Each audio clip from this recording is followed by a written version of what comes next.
This is CV 2022-095403. This is Lake versus Hobbs et al. Continuation of the hearing on the election challenge. Present for the record are parties or representatives and their respective counsel. We have Mr. Parikh still on the witness stand under oath, and we are ready to continue with the cross-examination. This will be by Ms. Khanna, I believe. Thank you, Your Honor. With the opportunity to streamline over the lunch break, we have no further questions at this time. Thank you. Well then. Okay. I have a very brief redirect. There are a few points, Your Honor. No, that is fine. You get redirect. I'm smiling because I have a lawyer characterizing something as brief. Excuse my smile. But this is redirect. Mr. Olson, you may proceed. Mr. Parikh, Mr. Liddy asked you some questions about duplicate ballots. And kind of like, hey, if there was a shrink to fit, that was no big deal because the duplicate would be captured or accepted by the tabulator. What happens during the duplication process? The original ballot is examined. Another clean ballot is set beside it, and the ballot is duplicated. All those votes are transferred and verified.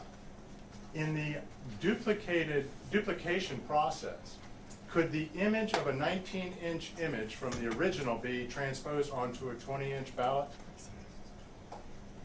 As the duplicated ballot? Yes.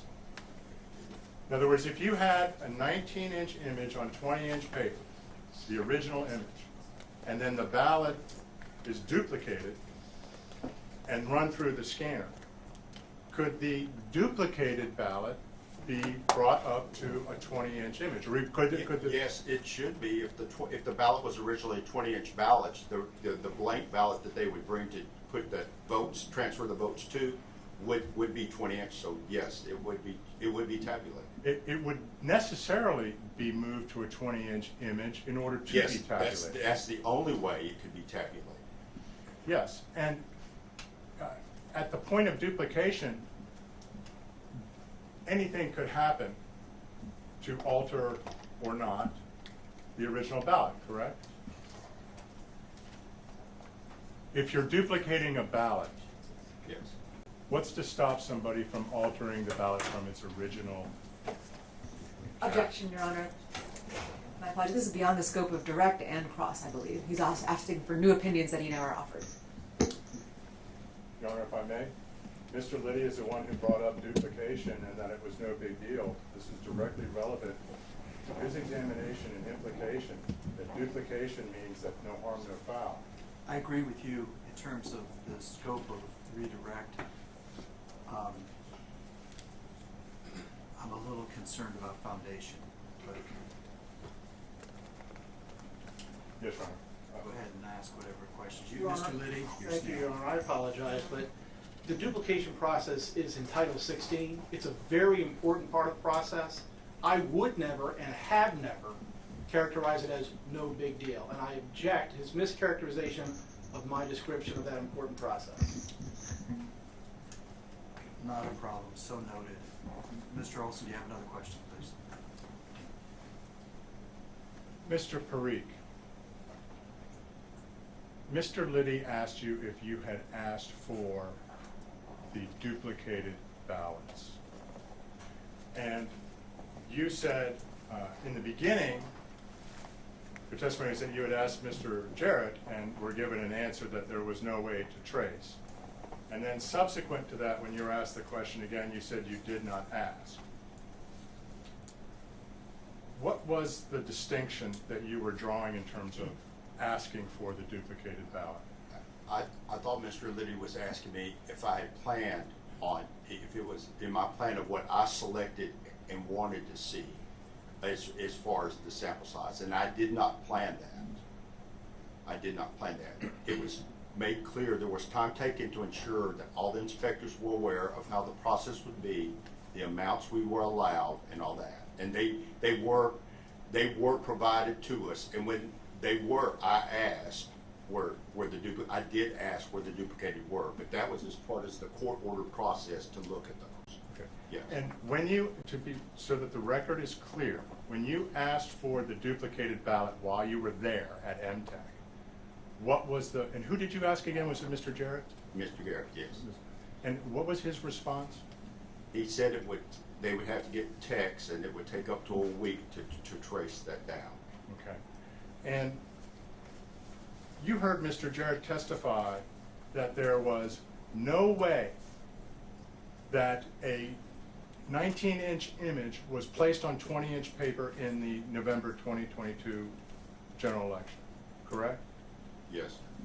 And is there any way that a 19-inch ballot image placed on 20-inch paper in this election in Maricopa, whether it was tabulated by the vote center tabulator or the tabulators at MTech, that 19-inch ballot image would be accepted by the tabulator? There's no way a 19-inch image on 20-inch paper could be accepted by the tabulator. You also examined early votes, correct?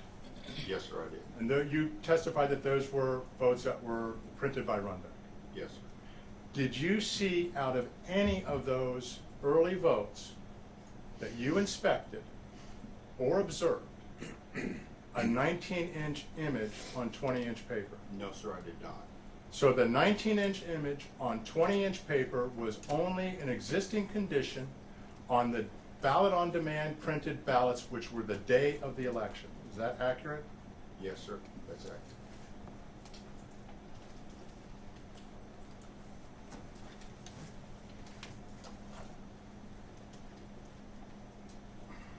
Can you?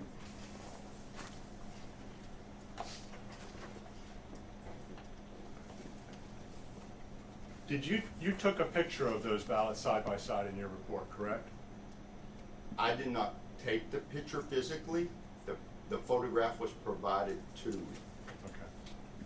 When I initially saw it, it may not to a normal voter or user that looks to pick this up, but again, I examined all types of media in all types of ways, and it jumped out at me, and I requested to get a copy of that image, because to me, that was very damning. And then that photograph was an overlay, and it did confirm my conclusions that it was a shrinkage and that it was a 19-inch image printed on a 20-inch ballot. Should there ever be, as Mr. Liddy characterized, a shrink-to-fit ballot that comes out for some people's ballots and not others? I'm here to state the technical scientific facts. I gave the options. Mr. Liddy's assumption of a shrink-to-fit is inaccurate, and to boot, or to further on add, that if the ballot definition is 20 inches and you print it on 20-inch paper, shrink to fit will do nothing. The margins will be exactly the same as they are on a regular ballot, and they should be tabulated. But what he referred to cannot happen. The only other technical possibility for that happening is if somebody messed with the print drivers and made, even though 20-inch paper was loaded, made the printer think it was 19 inches, and that would cause the shrink to fit. That's the only technical option that would address Mr. Liddy's scenario. Thank you, Mr. Brody. No further questions, Your Honor. Well, may we excuse the witness? Yes, Your Honor. Yes, Your Honor. Thank you, Mr. Parikh. You're welcome, sir. Excuse, sir.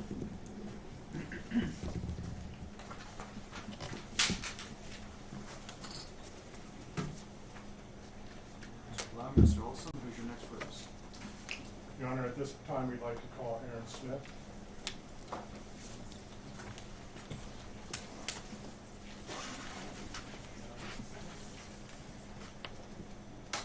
Your Honor, I'm not sure that we have Mr. Smith on the witness list. Absolutely, was disclosed. On the witness list that we just filed with the court yesterday? I'll have to look. I know that we disclosed him. I don't see a Mr. Smith on the list from yesterday.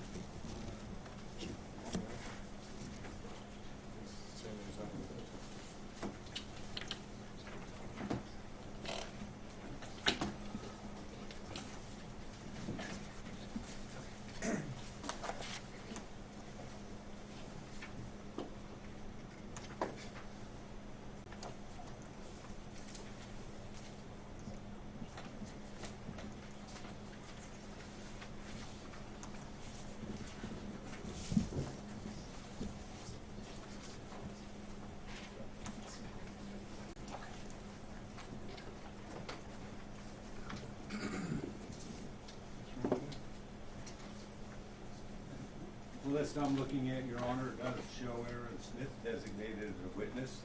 If Your Honor wants to give me a few minutes, I can go through my emails. Looking at what the court was given.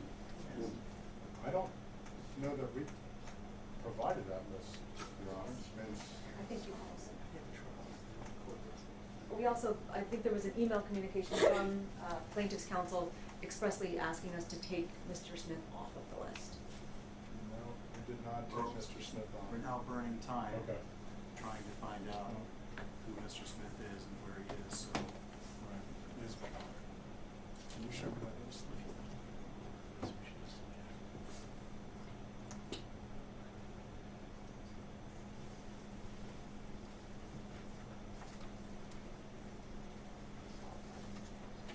Can I see the list?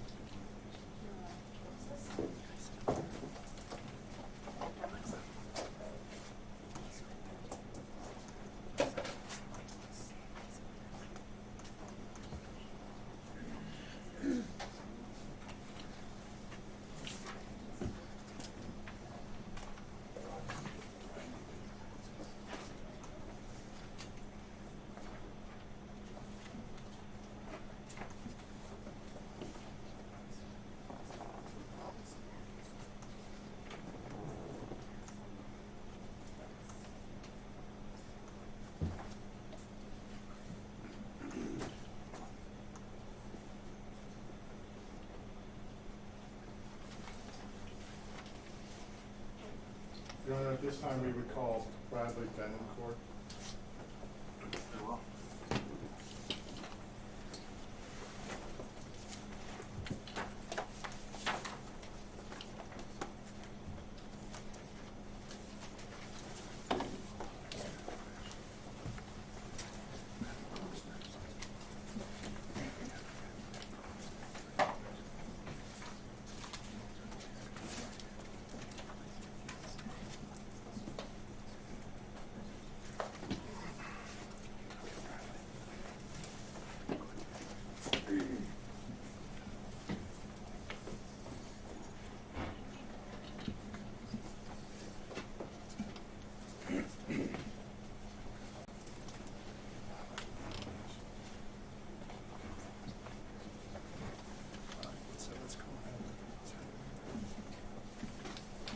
Hey, Your Honor, we're gonna have a change of plans. I'll call Heather Honey. Can you ask Honey to come in? Heather? I couldn't catch that. I heard change of plans and he turned around. We're going to call another witness, Your Honor, Heather Honey.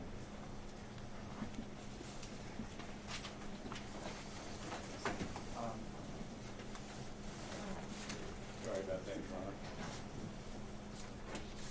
Or who's the witness waiting outside? Yes, she's coming in now. Could you just hold on 1 second, have her stay outside just a second? Hold on 1 second. Thank you. This was another issue that was raised in the 807 notice by plaintiffs that they were going to use hearsay. I apologize, Mr. Olson, you're having a hard time hearing me, and I'll try and speak up. The disclosure that I received had a listed Exhibit A. There was no attachment. So all I have is information that this witness is going to testify about a voicemail from someone with a first name, no last name. Well, Your Honor, I don't have any substance. it's a voicemail from somebody by the name of Betty, who Well- identifies herself as working at the Department of Elections for Maricopa County. The voicemail was left to my client in response to a FOIA request, a Public Records Act request that was made for chain of custody documentation. And the voicemail, we believe, Your Honor, is a statement against interest.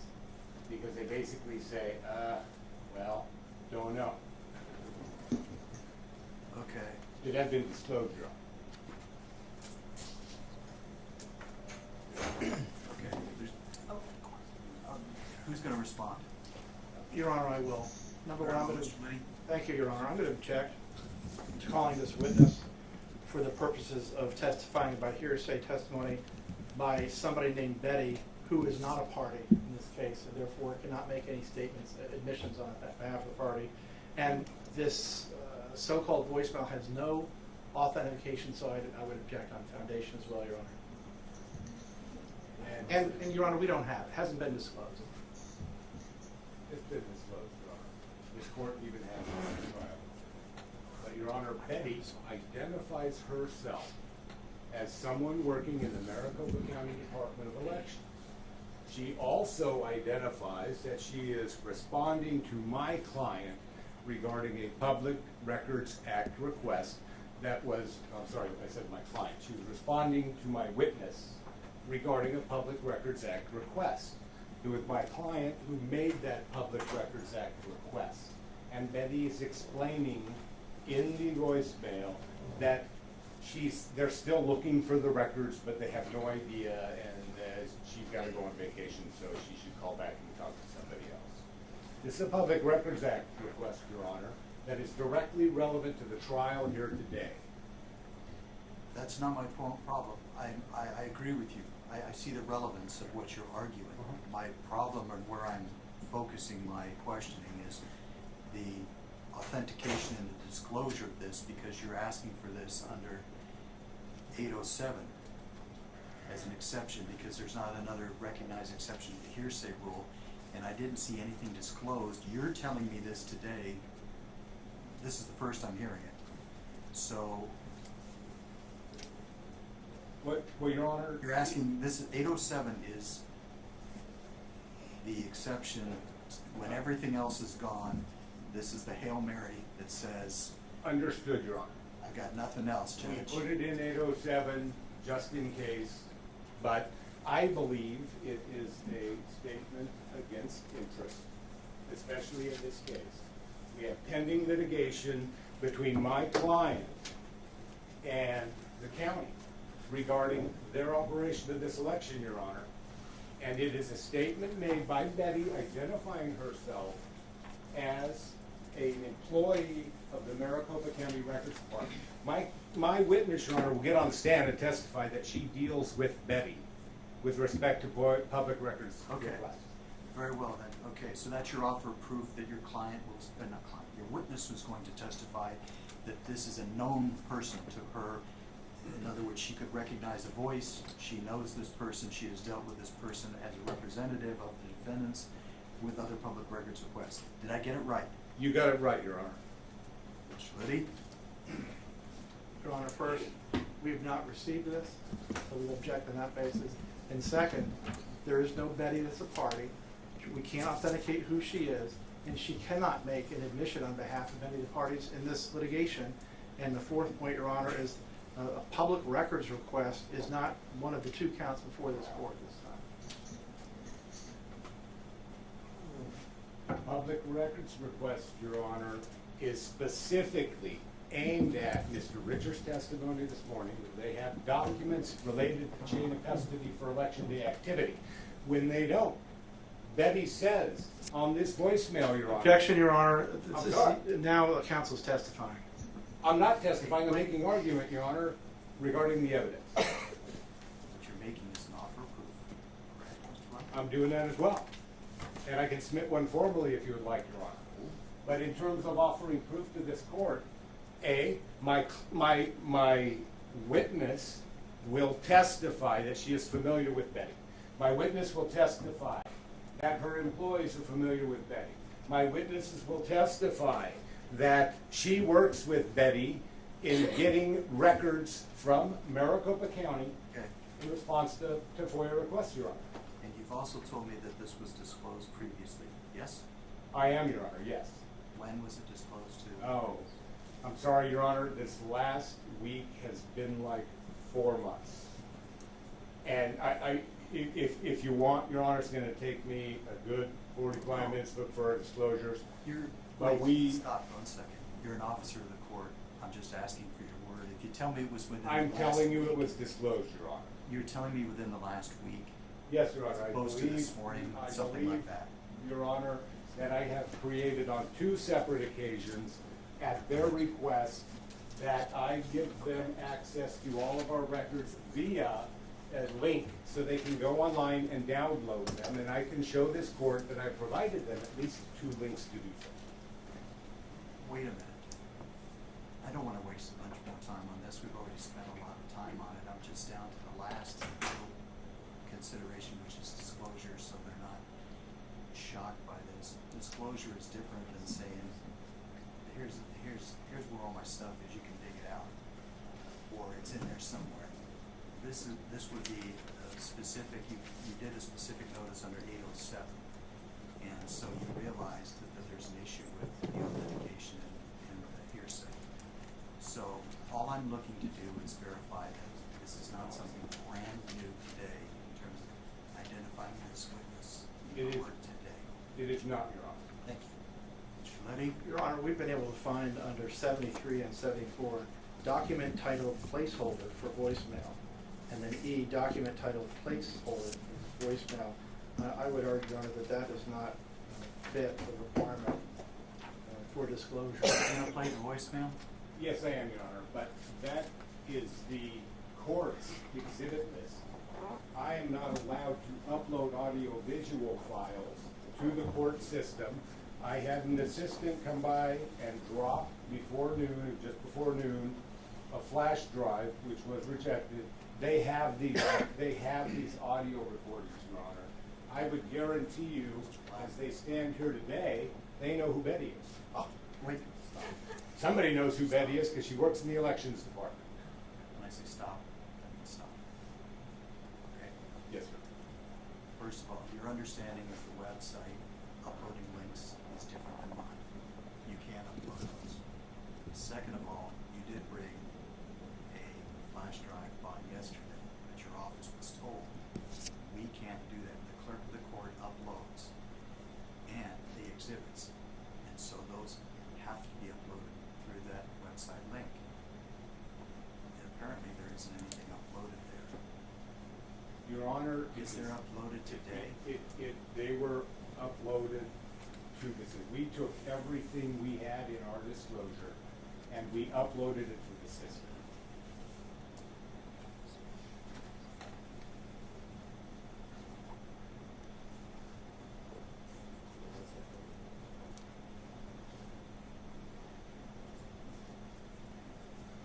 The clerk is telling me that they don't have your exhibit uploaded, so what you would be doing is playing something extraneous that you have that's not been uploaded into the system.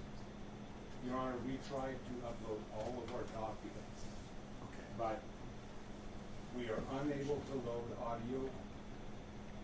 I'm not doubting you, Mr. Glenn, in that regard at all.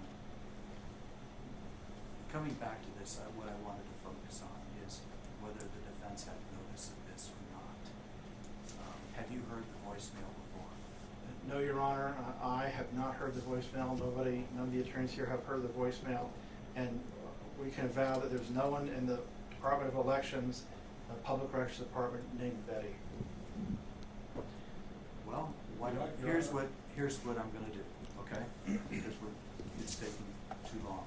You can call your witness can testify, and cross-examination can happen, but not play the video or the audio clip because it's not uploaded, it's not in the system, I don't have that disclosed. Your Honor, based on representations by counsel, we could always play it real quick before I bring the witness in. Counsel represented that there's no one by that name who works at the elections department. No, I'm not gonna have an evidentiary hearings on this issue, okay? It was raised earlier in your notice. I told you that the attachment wasn't there. Now it's not in the exhibits. We're just gonna move on. You can go ahead and call your witness. There'll be cross-examination. You can redirect, but we're not gonna play a clip that's not uploaded and not previously disclosed.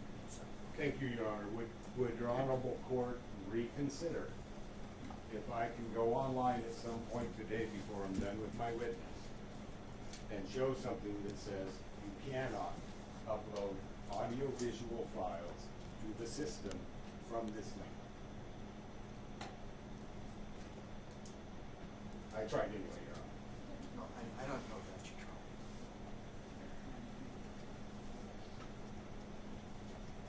Okay. I'm listening to two sources. Since statehood, the clerk of the court has been separate from Maricopa County Superior Court for whatever reasons were decided at the time of statehood. So they have a separate system. I cannot tell the clerk of the court how to do business. They run the exhibits, and so I'm looking to that website and my understanding of it, my clerk telling me what can be uploaded. I am not doubting you, Mr. Glenn, that you tried to upload the exhibit. The operative question is whether or not it's a surprise to them, meaning the defendants, because they have not heard the video clip. That would be something, whether it's uploaded or not, you would have given them previously. So your question to me is whether I would reconsider that ruling after having heard the evidence, if you make an offer of proof separate and apart from the witness's testimony, correct? Yes, Your Honor. Okay. I'll accept that. You can go ahead and make an offer of proof. Do you have that right now? The auto recording? Yes. Yes, Your Honor, we can pull it up. Well, that's what I want you to do. Give your offer of proof. All right, and may I play it, Your Honor? Blame it for me. Yes. Yes, that's what I mean. This is part of your offer of proof, Mr. Glenn. Let's see, we have the.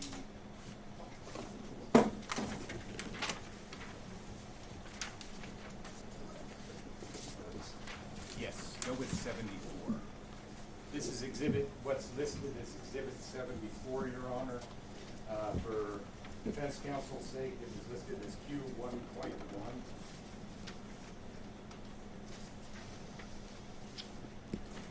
And now, Your Honor, I'm hoping she didn't say she was Betsy. Hi, Michelle, this is Betty. Hi, Michelle, this is Betty calling with the Maricopa County Elections Department. I'm so sorry that I'm calling you back so late. I was getting your message yesterday. I still don't have information. Christy is waiting to receive information as to where that document is. So we haven't forgotten. We just haven't heard back. And I just wanted to give you that update, which is really not an update, but it is still on our to-do list to see where we can get that for you. Once we do have it, we will call you and let you know.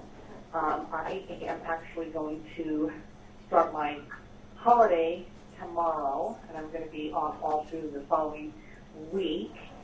So if you need to touch base, I would say go ahead and touch base directly with Christy, and then she can provide any updates. But she knows that we need to get you that information and reach back out to you. So that's all I have. I know it's not much, but I wanted to at least get you that information. Okay. All right. Well, thank you so much. And if I don't talk to you, have a fabulous Christmas and New Year, and perhaps we'll talk in the okay. Thank you. Bye-bye. Hi, Michelle. This is Betty calling with the Maricopa County Elections Department. Is that the same one? Yeah. It just moved, Your Honor. Moved. Okay. Very good. All right. That would make an interesting crank phone call, Your Honor. That somebody that identifies themselves in the Maricopa County Elections Department, stating their name and saying, we're still waiting for the record responsive to your request, Your Honor. My client will testify as to who this individual is. I'm sorry, not my client, my witness.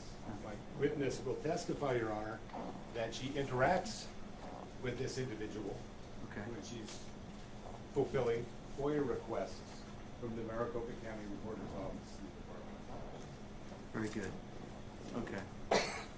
Go ahead and call your witness. I'm going to give it the weight I deem appropriate, when all the dust settles, but you can go ahead and call your witness. Thank you, Your Honor.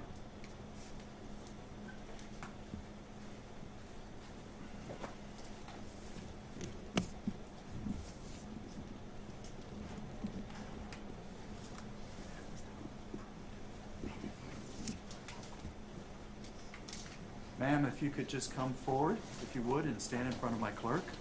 Raise your right hand. She'll swear you in. Do you solemnly swear the testimony you're about to give will be the truth, the whole truth, and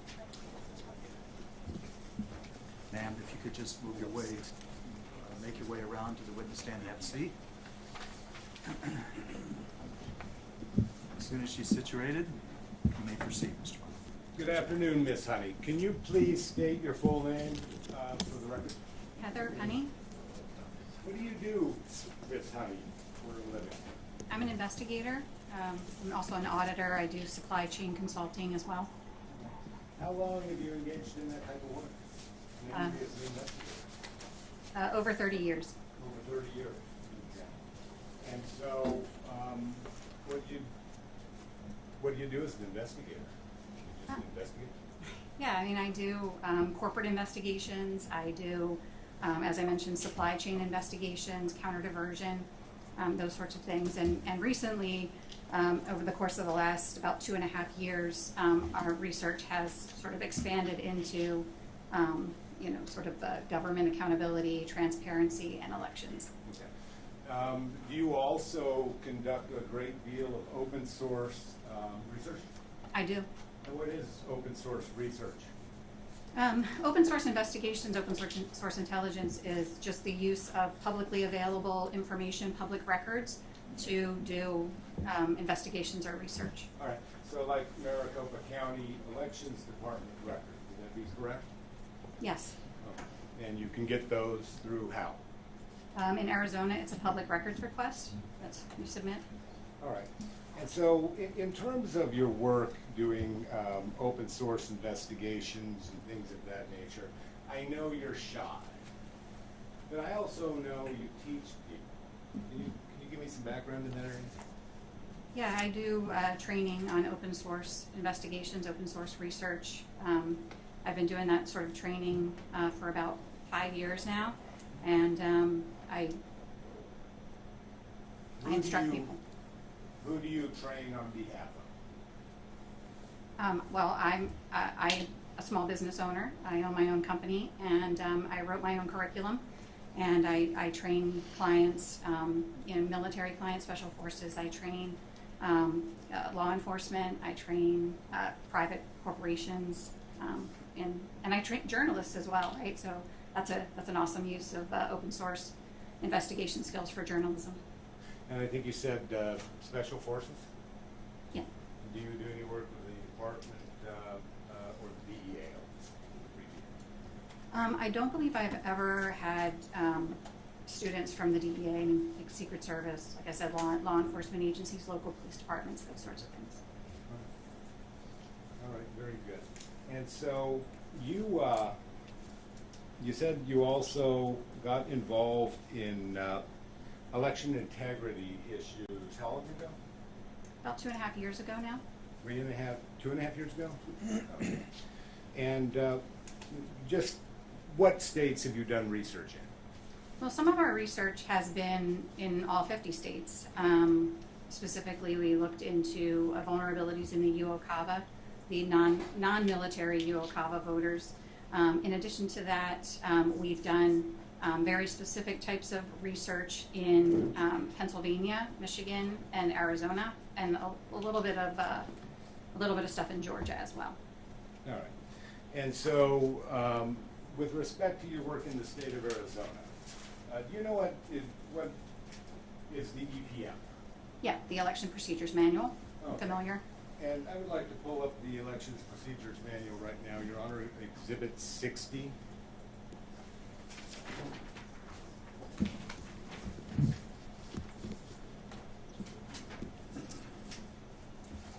All right, and can you see the monitor in front of you? I can. That appear to be the Elections Procedures Manual.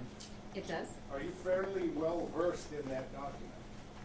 I mean, I haven't committed it to memory in its entirety, but I'm familiar with the relevant statutes as they relate to the research that I've done in Arizona. Okay, thank you. And so, let's talk about just generally. Explain to this court how you became knowledgeable about Arizona elections as it relates specifically to the issue of chain of custody. Yeah, so, obviously the idea here, I mean, I do like vulnerability assessments, I do supply chain consulting, so what you're looking for, right, is researching what are the vulnerabilities in the election system, for example. And so one of the areas that we looked at was the Dropbox chain of custody. And the election procedure manual specifically has guidelines on starting on page 61, item number 7. There are about 8 specific requirements that the recorder is required to do regarding the chain of custody of Dropbox ballots. So in addition to the EPM, when we were researching this, we spoke with representatives who had actually participated in the process. We talked to ballot couriers who had actually retrieved ballots from Dropboxes. We spoke with Celia in the Maricopa County Elections Department. She was very helpful. She provided a lot of really useful information in terms of their process.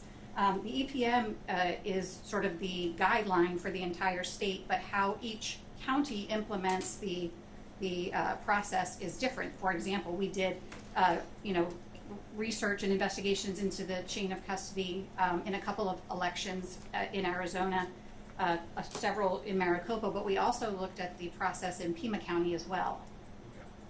So you spent a great deal of time talking to people in Arizona that actually work in the elections department? Yes. That actually work at Runbeck? Well, I spoke with Jeff Ellington about, I'm going to say nearly a year ago or so, and he was able to answer a bunch of questions that I had about how Runbeck works. Jeff Ellington is the CEO of Runbeck. And recently I had the opportunity to talk to a Runbeck employee who provided a declaration in this case. Okay. And you also have the opportunity to work with other election integrity experts and attorneys? Yes. In the state of Arizona? All right. And so let's go back to Pennsylvania really quick. Pennsylvania is where you got your start, isn't it? Well, I'm from Pennsylvania, so that's what definitely piqued my interest in sort of the vulnerabilities in the election system and what could be done to fix that. In Pennsylvania, I believe it was 2020, wasn't it? Yes. What did you identify as a particular vulnerability in Arizona at that time? Well, in Pennsylvania, I think you mean. Yes, Pennsylvania. On objection, relevance? Sustained. Your Honor just gets to. Sustained. Oh, sorry. All right. So with respect to the state of Arizona again, how many elections have you looked at in the state of Arizona with respect specifically to the chain of custody issue? 3. 3. Which ones were those? It was the 2020 election, there was a 2022 municipal election, and then this 2022 general. Okay. And so I've got a demonstrative presentation, Your Honor, I would like to pull up. And it has citations to all of our exhibits.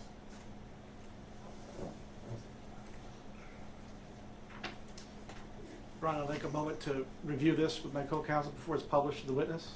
That'd be fine.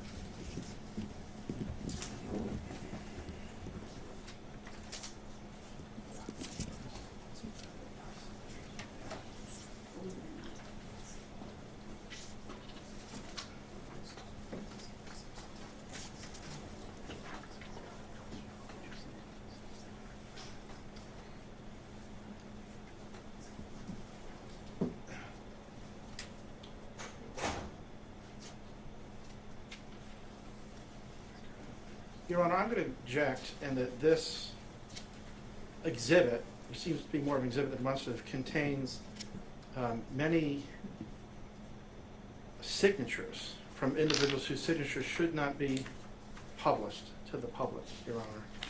Your Honor, signatures are routinely published, and do you have a cite to that statute, 16? Let me ask a question, if I could, please. Yes. Mr. Lund. Are these signatures related to the 2020 election in Arizona? You know, I believe these are, May I answer that question? yes, Well, not to. These are related to 2022. This is the 2022 election. The documents contained within this PowerPoint are from the 2022 election. They were all provided either in response to my client's FOIA request, or they are public source documents that are published online, including, there's a citation right off the bat, Your Honor, to the EPS. And so, there's nothing in here that's been a surprise. This chart made by my client has also been disclosed. And with respect to signatures, Your Honor, signatures are public all the time. Signatures of voters. People check their lists, their roster lists. I'm sorry, I'm not active in politics, so I don't know what it's called to run for office. You got to go get whatever it is, enough signatures to get on the ballot. Those are accessible to the public. Okay, I can go on the county recorder's webpage right now, today, this very second, and I can pull up titles, deeds, financial documents, all kinds of records that specifically contain signatures. These documents, Your Honor, which I'm going to move all of the underlying documents into the record, contain no PII. We're not talking about birth dates, social security numbers. We're not talking about driver's license. We're talking about Maricopa County's own documents.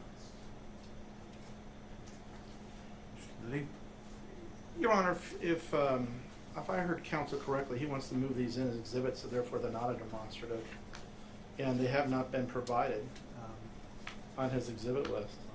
Your Honor, I'll tell you what, the moment I come across the document that has not been provided on my exhibit list this court doesn't have, then I'll stop with the demonstrative.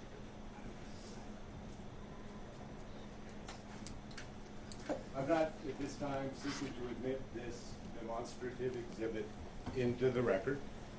I may do so after my witness testifies. But right now, I would like to walk through this demonstrative, which is based on documents received from open source. The EPM, you can go online, you can Google it, and there it is. Documents that were provided by Maricopa County. If I may, Your Honor. Yes. These documents appear to fall under Title 16-168. Any person in possession or precinct register or list in whole or in part, or any reproduction of precinct register or list shall not permit the register or list to be used, bought, sold, otherwise transferred for any purpose other than otherwise authorized in this section. And this is not the use authorized in the section for these documents. Was that section F? It was section F. It's for government, it's for election officials, or perhaps expanded by court to government officials, and the witness is not a government official or an election official, Your Honor. Your Honor, if the entirety of section F were read, there are very clear and very specific exclusions, including the media, Your Honor. The media have access to signatures. Elections, Your Honor, is an exclusion. It does not say government officials running elections. And this case, Your Honor, is about an election. What's the statute again, 61? Your Honor, it's Title 16-168F. If I may, Your Honor, I would ask that the counsel direct his comments to the court and not to my co-counsel. Sorry, I look around when I talk.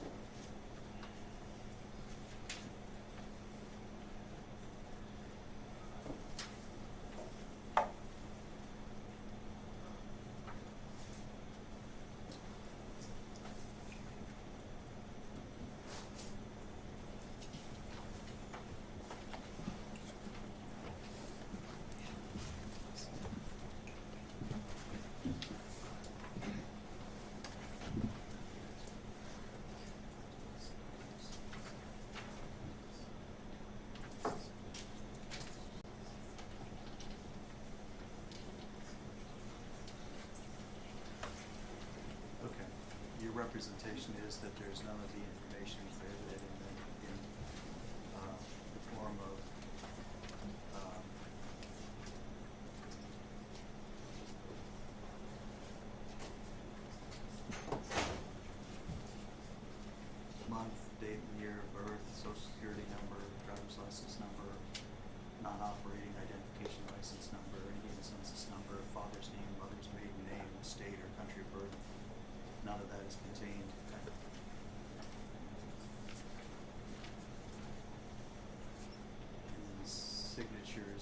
as email addresses.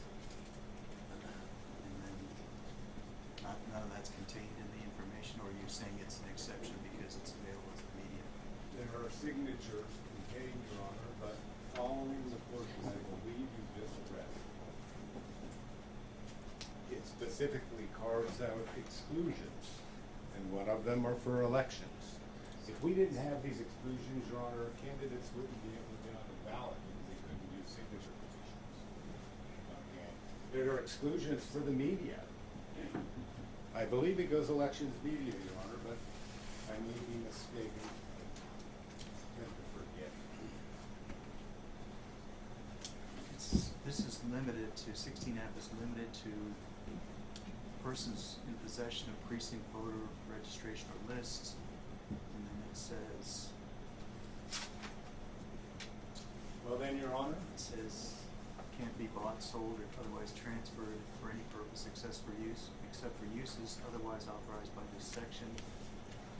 And you're correct that it talks about authorized uses, including newspaper, radio, television. I would also point out, Your Honor, Yes. that none of the documents contained within this presentation are poll lists. Your Honor, None of them. What is the demonstrative exhibit in the testimony going to demonstrate?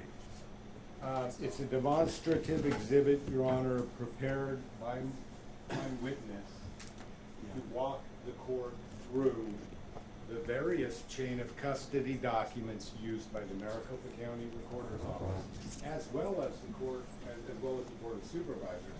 I think this To show, just to show Your Honor and the court and the witnesses. The media deserves to know, Your Honor. show what? To show the process, the documents used, okay? How the flow of ballots moves. And I will tell you, Your Honor, it's one of our contentions that because Maricopa County does not adequately maintain chain of custody of drop box and mail ballots, that it becomes much easier to infuse ballots into the system. And that's one of our allegations, Your Honor. Okay. I understand what your offer of proof's about. Your Honor, the signatures contained in this proposed demonstrative are not voter signatures, and so I would withdraw my objection based on that. Very good. Then we can proceed. Mr. Blum, you can proceed with your demonstration, and we'll get to that other part later about the exhibits you want to admit after you're finished. Thank you, Your Honor. Did I move to admit Exhibit 60, the EPM? If not, I do so now. The objection? Yes, Your Honor. Objection, relevance? The EPM, not the demonstrative exhibit. Oh, no objection, Your Honor. I didn't think so. Thank you. 60's admitted. All right, and so your familiarity with EPM came from you reading it and talking to other people, correct? Yeah, I mean, the extensive research we did, yes. All right.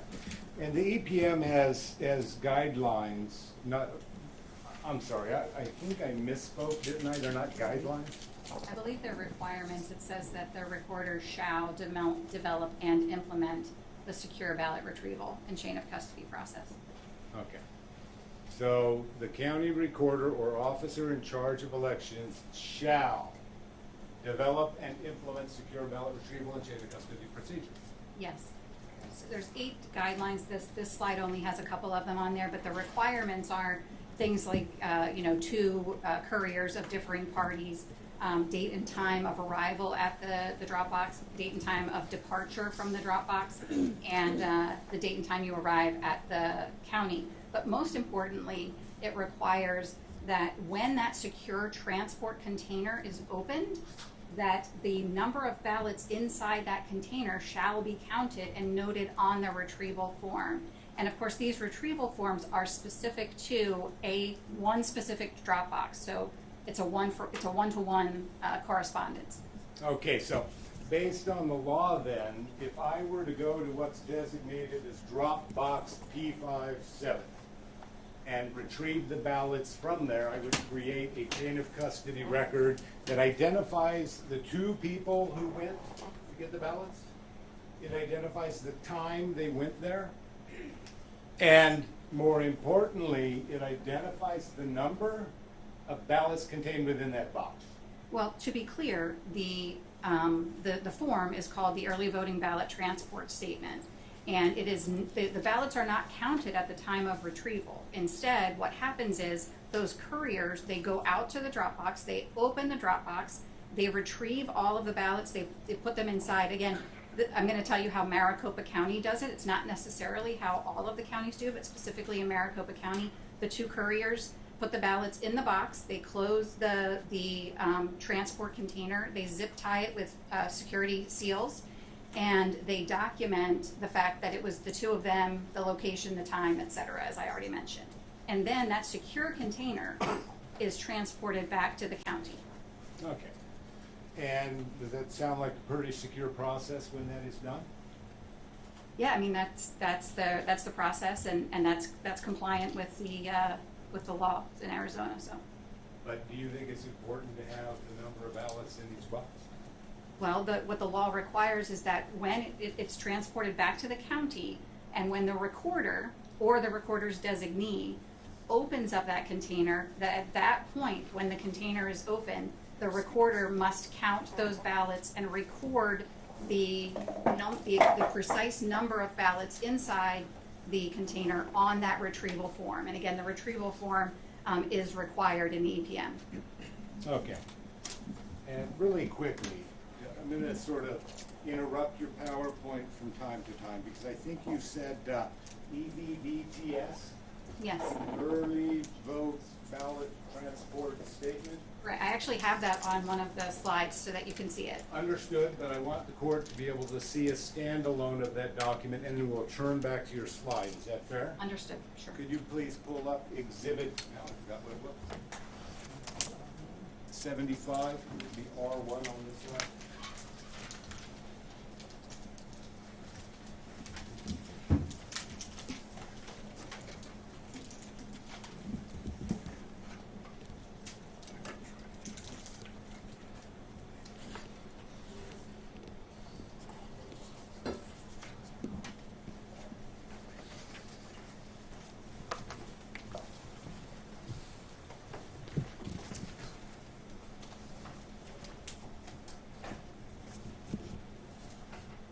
All right.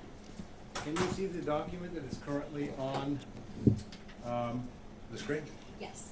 And that's an early voting ballot transport statement, correct? Correct. It's the retrieval form used in Maricopa. Does that look like it's completely filled out? Yeah, it looks great. It has all of the required fields. If I was doing an audit of that, I would say that is a perfect score. So you'd say perfect score for this one, Bates numbered 009916, correct? Yes. Are you happy with that? Yeah. All right, good. So you're not here just to criticize, are you?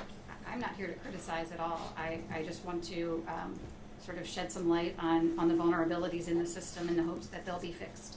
And how many, in response to my client's FOIA request, or I keep saying FOIA, I apologize, Public Records Act request, how many of these specific documents did you get? I apologize. The precise count has escaped me, but I will tell you that they produced. They said that they produced all of the documents that they had. We specifically asked for these documents as well as a bunch of others, but they said that they provided all of the early voting ballot transport statements that they had for the entire election. And we had them for every day that drop boxes were open. So we compared that to the list of locations when they were open, and we did have these transport statements for each and every day that they were open, with the exception of Election Day. There were no early voting ballot transport statements provided for Election Day. And that's where I was going next. The exhibit we have currently on screen, exhibit number 75, and really quickly I'm just going to move to admit exhibit 75. Any objection? No objection, Your Honor. All right, we can go back. 71's admitted. All right, wait, is it 75? 75, Your Honor. It's yours. Your 75 are R1. No. there's only one number, it's the court's number that we're referring to, not mine, yours, his. It's 75, and 75 submitted. Understood, Your Honor. I say R1 for their bit. Got it. Very good, 75, Your Honor. All right, and, you know, I'm gonna sort of divert a little bit here because,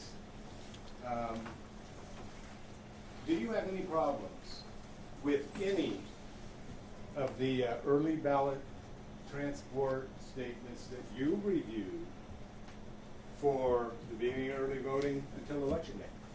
No, I think that they actually, compared to previous elections, they did a really, significantly better job with the documents this time around.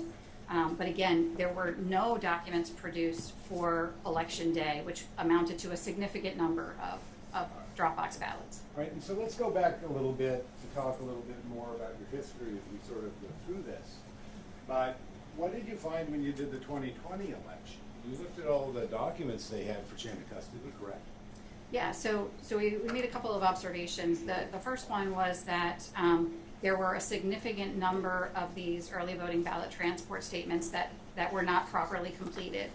Specifically, I would say the biggest issue was that there were quite a few of them that did not. Objection, Your Honor. Witness testifying about 2020 relevant? Yes, she is. Yes, Your Honor. It's just relevant to my client's, my witness's history, A. And it's also relevant to, Richard's testimony. He said he came in and he made it better and changed forms. And it was my witness, Your Honor, that sort of led that effort to get forms changed. Okay, but that count was dismissed. The process changes that could have been done either by the Arizona House, Senate, Governor working together, or the Supreme Court. Might have been, whatever could have been, that is dismissed. So, I understand. I'm not going to debate with you endlessly back. Understood, and Your Honor, I won't go there, but. But you are now. No, I'm sorry, Your Honor. I'm not trying to be argumentative or anything. If we get the end of our presentation of evidence and defendants stand up here and raise the laches allegation. They won't be doing that because the motion ruled on that. There was the laches argument that was upheld with regard to the 2020 election and the other part of the case. Okay. So today we're talking about, hopefully she's shedding light, and her statement, shedding light on vulnerabilities to be fixed, is exactly what was dismissed. I'm looking at today what happened in the 2020 election and understanding that, and to that end I've allowed this presentation. And so far, even though she said that, you're explaining how the process works, and that's fine. But going into the 2020, we're out of that. Understood, Your Honor. Thank you. All right. Can we change the slide? Thank you very much. Can you please explain to the court what this all means? Yeah, so this is a diagram of Maricopa County ballot chain of custody from the voter to tabulation. And so what you notice is if you vote on election day, you put your ballot in the tabulator. But if you vote early in person in Maricopa, or if you vote by mail, there are several transfers of the ballot and therefore requirements for chain of custody. And what's interesting or unique about Maricopa County is, to my knowledge, they are one of the only counties in the country that outsources the intake or the receipt of their ballots to a third-party organization. So, for example, we talked about the EPM and the requirement for chain of custody from the Dropbox to the county. In most counties, that's the end of the road. You retrieve the ballot from the Dropbox, you transport it securely to the county, and it's tabulated there. That's not the case in Maricopa County. In Maricopa County, they then have to, after they've received it in the county and processed it according to the Arizona law, then they must again maintain secure chain of custody as they transfer it from Maricopa County to Runbeck, and then again when it comes back the other way. Thank you very much. And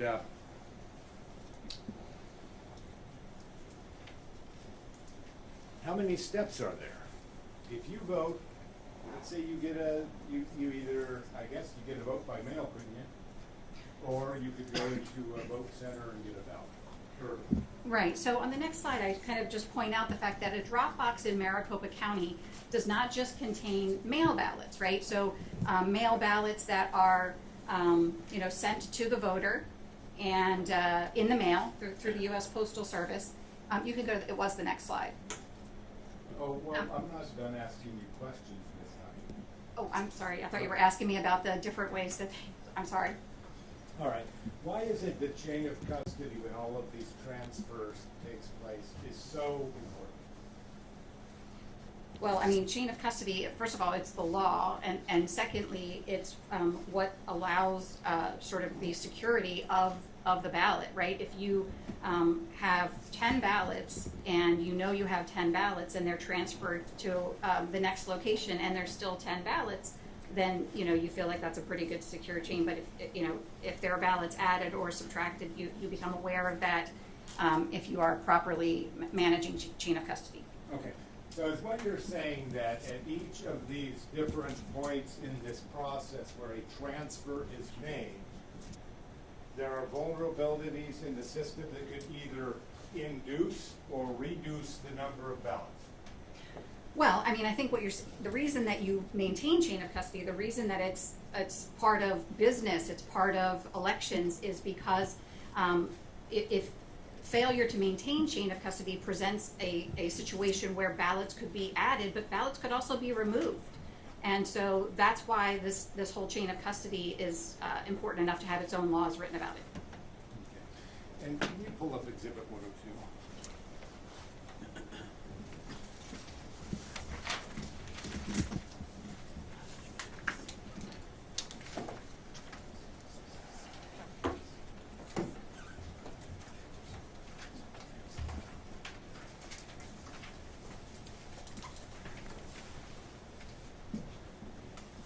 Is there another exhibit they're pulling up? Excuse me, Your Honor? Is there another exhibit they're pulling up? Yes, he's pulling up Exhibit 102 right now. 102? Okay. Well, that's...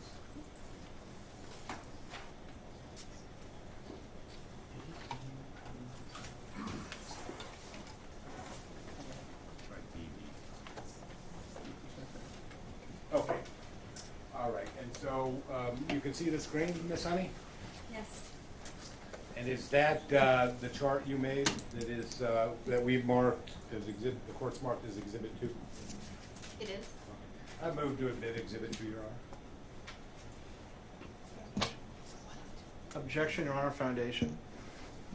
102. You got me Yeah. confused. Oh, I'm You sorry, said 102. 2. Now you got you. Did I say 2? Yeah. I apologize, Your Honor. It's 102. That's why I had this look on my face. I'm sorry. 102. 102, Your Honor. And which is there an objection? Yes, Your Honor, this was offered as a demonstrative, and we're fine with that, but if it's going to be offered as an exhibit, it lacks foundation and no authentication. Well. Okay. Miss Honey, did you Wait, make wait. something? Let me roll. I think that's what the witness has done, is she's testified as to her understanding, and that's what this represents, her understanding of the system as the law is. And your objection next might be, My objection is I'd like to know where she got it, who created it.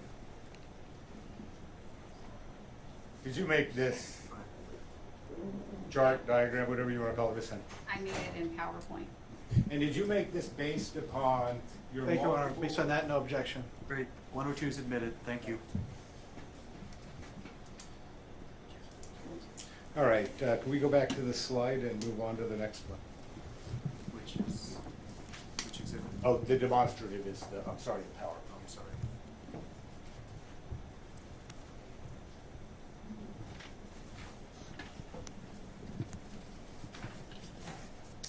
All right, can you tell us what this slide shows, Miss Honey?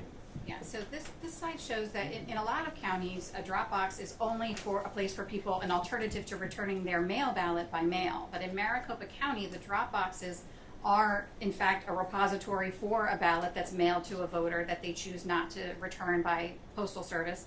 But it's also where people who vote early in person, who go into a vote center, show their ID, they get their ballot printed, they vote, put it in an envelope, and they sign the envelope, and they drop that ballot envelope into a drop box. So when we talk about drop box ballot retrieval for early voting, it includes early in-person and mail ballots that are deposited in a drop box as well. So it's those two different types of drop box ballots.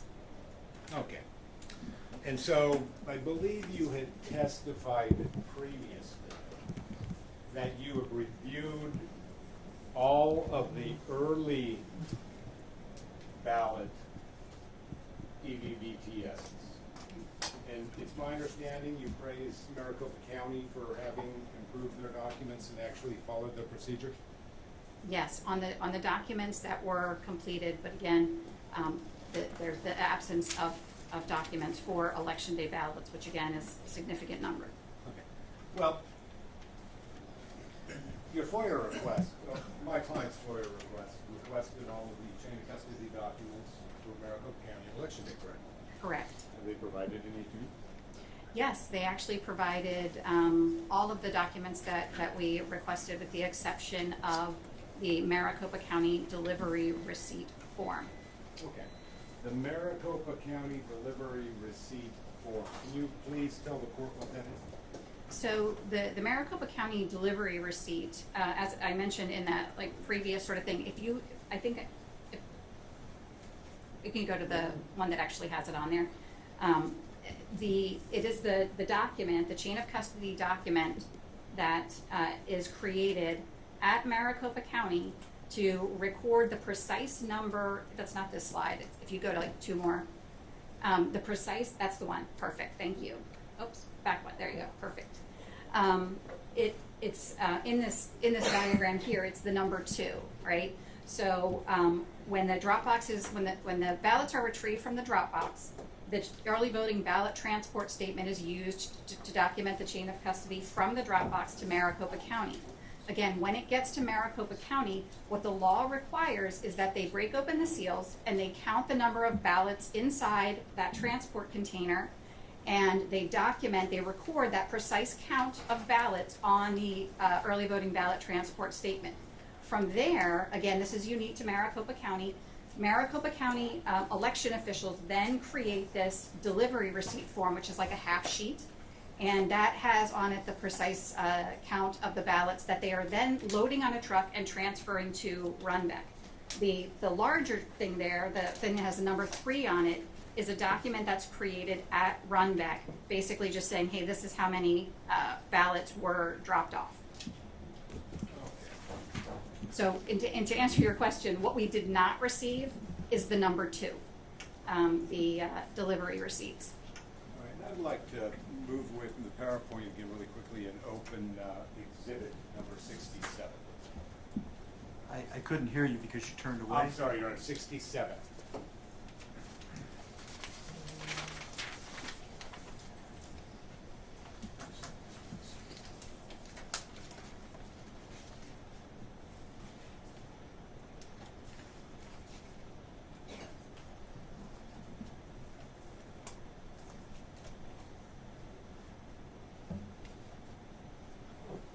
All right, Miss Honey, you were talking about the early voting ballot transport statement. Is this it? I mean, that's one of them. This one is from ASU West from October 25th. Okay, by one of them you mean there were many of these? Yes, so there's one of these forms for each day that a drop box is open. So if there are 50 drop boxes open on a particular day, there are 50 of these forms created because there are 50 retrievals of ballots. Okay. And you reviewed all of these? We did? All right. And I already moved this one into everything? I don't have that you did. Yeah, I don't believe I did. No. Move it 67 into evidence, Your Honor? No objection, Your Honor. Thanks. 67's admitted. All right. Do you have any problem with any of these statements for the early voting period? No. No, you've reviewed them all. Yeah, I mean, I think they like I said, they did a much better job. All right. So could you actually go through all of these, add them up, and figure out exactly how many ballots Maricopa County retrieved from drop boxes up until the day of the election? Exactly, yes. Okay, and you can do that? Yes. Is that what you're supposed to be able to do? Well, I mean, on a daily basis, yeah, I mean, you have to do it for each and every retrieval, according to the law. All right, thank you very much. And so, transport receipt again, that, what is that? So the delivery receipt is, again, that half sheet that I had on the display there, which is created at Maricopa County, at MECTEC, that accompanies the ballots as they travel from Maricopa County to Runbeck. So that when they arrive at Runbeck, Runbeck knows precisely how many ballots are on that shipment. All right. Do you have all of Maricopa County delivery receipt documents? We do not have any. We requested them, but they said they had misplaced them. And those are the ones that were for election day, correct? Well, actually, we didn't get a single one of those for the entire election. It is the testimony of in the declaration of the Runbeck employees that no such documents existed for election day. For election day. Right. Okay, what about prior to the election? Yeah, so this form was actually created for all of the days prior to election day. And I'm sorry, but my question was specifically related to election day. There were none. Well, we did not receive any. They said they misplaced them, and the Runbeck employees said none existed. Okay. All right. Have you been trying to get the records? We have. Do you know somebody by the name of Betty that works at the Maricopa County Department of Elections? So we as in response to our public records request for these documents on behalf of Kari Lake, some of the documents they provided to us electronically, and others they said were in binders, and we had to go and copy them ourselves. Okay. So we had a couple of representatives go down to Maricopa County Elections Office to copy them, and Betty and Christy were sort of overseeing their copying of the records. Okay. Have you met Betty? I have not met Betty. Then I got to correct the misrepresentation to the court, Your Honor. I believe that my witness had. And so I apologize and I correct that. Are you familiar with Betty's voicemail? Well, I called Betty a couple of times to try to get the records, but when they were there actually scanning all of the records, she exchanged business cards with Michelle, who was one of the representatives. Have you spoken with Betty? No, she's not responded to Never me. been able to get a hold of her? No.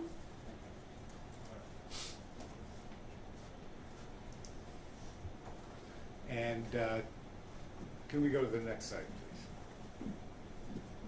Now, what is this document again? So this document is created at Runbeck, and this records the total count of the ballots that are received from the MECTEC delivery truck. And so they break this down into a couple of different ways. The post office inbound is separated because, of course, those are slightly different ballots, and we're not really talking about those today. But the regular MOB is the mail ballots, right? So that would be the green envelopes. And then you'll see down at the bottom the CTR. That's the vote center ballots. Those are the white envelopes for early in-person voting. Okay. All right. And what do these documents really tell you? So these documents reflect the number of ballots that are received at Runbeck. So again, this is created at Runbeck, and you'll see, like in the line here, this document is dated 11/6, and it is the precise number of pieces of regular MOB and the precise number of pieces of the CTR. And that's because they copy this information from the delivery receipt form, that half sheet that's generated at MECTEC, and then this form accompanies it, and again, they keep a copy of it, and the other copy goes back with the driver to Maricopa County to document that, in fact, he did take the ballots as he was supposed to, delivered them to the possession of Runbeck, and completes that chain of custody. Okay, so these then are created by Runbeck when Maricopa County officials drop ballots off at their third party. Is that correct? Correct. It's the drivers, though, so it's not like actually the recorder or anybody doing that delivery. Understood. And so Runbeck employees, they simply estimate the number of ballots? No, just to make the distinction. For the post office inbound, what happens is the driver, if they're, stops at sometimes he makes a special delivery, but sometimes he also stops on the way. So he'll go to the U.S. Postal Facility. So the post office doesn't deliver the ballots to Runbeck. The post office doesn't deliver the ballots to Maricopa County. The driver goes to the facility in Phoenix, and then he loads the trays of mail ballots onto the truck. And then that is taken to Runbeck. And for those ballots, they count the number of trays, number of postal trays, and they estimate that. There is a receipt that accompanies the post office ballots, but Maricopa County does not use that to record the precise number. However, they started preserving that at Runbeck. Okay, so Runbeck has started preserving documents obtained from the United States Postal Service regarding how many ballots the U.S. Postal Service was transferring to Maricopa County's care and control? Objection, Your Honor. Custody and control? Is that your understanding? Hold on, there's an objection. Objection, Your Honor. The witness said the post office provides estimates, not counts of the number of ballot packages. Shaking her head, no, Your Honor. That's not what she said. Well, he's objecting to the form of the question. I think what he's saying is it's leading. That's fine. I'll ask the question. Rephrase it. another way. Thank you. Based upon your knowledge, training, experience with respect to Maricopa County chain of custody and election-related mail ballots, do you know if the Postal Service provides receipts showing the exact number of mail-in ballots that the United States Postal Service is transferring to Maricopa County? Right, so yes, the answer to that is, it is my understanding that they do. They tuck them into the trays, so it's, again, my understanding that they're difficult to find, but that's how they base how much they're gonna charge. That's like how they bill for the postage. So that's how they count it. And of course, they have machines that do that at the post office. Okay, and so Maricopa County then gets a receipt, or at least the Maricopa County driver gets a receipt from the Postal Service that says essentially how many pieces of mail ballots were delivered to Maricopa County driver, correct? That is my understanding. Okay. Does the county maintain those documents? So to my knowledge, they didn't turn any over to us. So let me just start with that. We didn't receive any in response to our request for those public records. But it's also my understanding that that the Runbeck employees attempted to sort of return them to Maricopa County, and they said they didn't need them. Okay. And so is there any way to tell, other than this inbound receipt given by Runbeck to the Maricopa County driver, exactly how many ballots left Maricopa County were picked up at the post office and actually delivered to Runbeck? Well, on this form here, on 11/6, you can see that they have a precise count, but unfortunately, on election day, because they were not using the other chain of custody documents that we described, this was the one and only form that was used, according to, again, the records requests that were produced for us, and based on the Runbeck employees who described receiving the trucks coming with no corresponding documentation. Thank you. Thank you, Ms. Hunt. And so I would like to exhibit, is this 66? Oh, this is PowerPoint? Yeah, go to 66.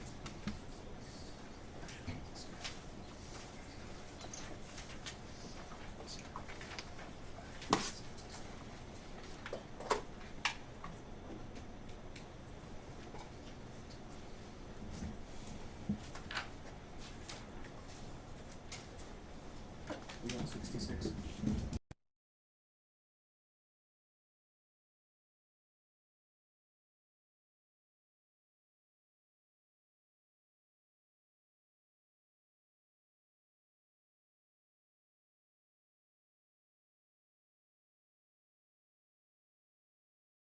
Is submitted. Thank you. Thank you. Okay, go back to the PowerPoint.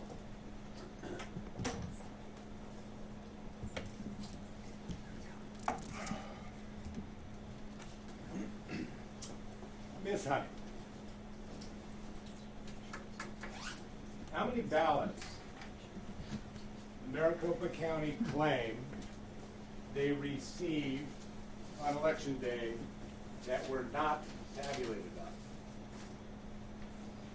on? So I think your question is how many Dropbox ballots did they report? Yes. Yeah. So initially, on the morning after the election, they reported that there had been 275,000. I think that Stephen Richer said approximately 275,000 Dropbox ballots had been dropped off on election day. Did that number change? That number did change. What's the number now? I believe that the number went from the 275 on the 9th. They also had a press conference during which at the press conference, reporter Richer also talked about what an extraordinary number the 275 was. Ms. Honey, that was not my question. Sorry. My question was, what is the number now? I believe they ultimately said it was 292,000 that had been dropped off at Dropboxes. As you sit here today, how many of those ballots have legal chain of custody? Based on the documents provided, none. Your Honor, objection calls for conclusion. Rule 701. Wait. You're asking her, according to her understanding, from what she's experienced and observed, what's her number? Yes, Your Honor. Ma'am, if you can answer it, go ahead and answer it. Yeah, so we reviewed all of the documents provided by Maricopa County in response to our requests, and the answer is that none of the documents that they created meet the requirements from the EPM.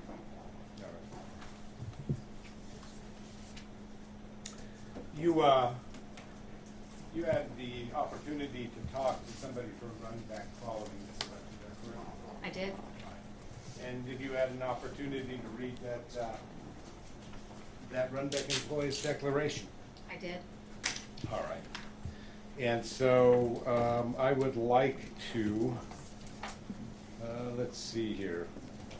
I'll find it here.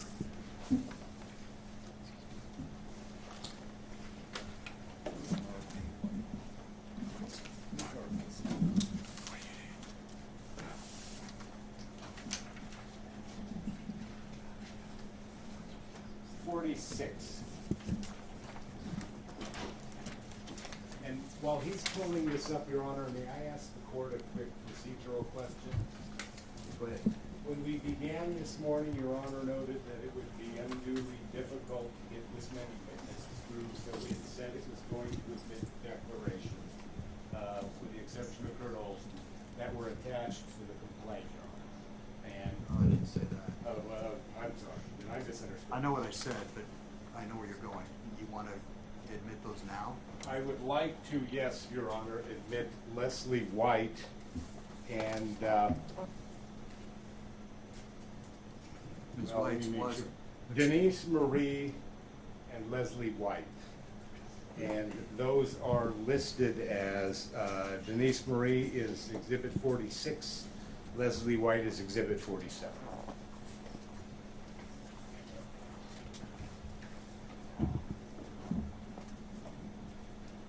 Okay.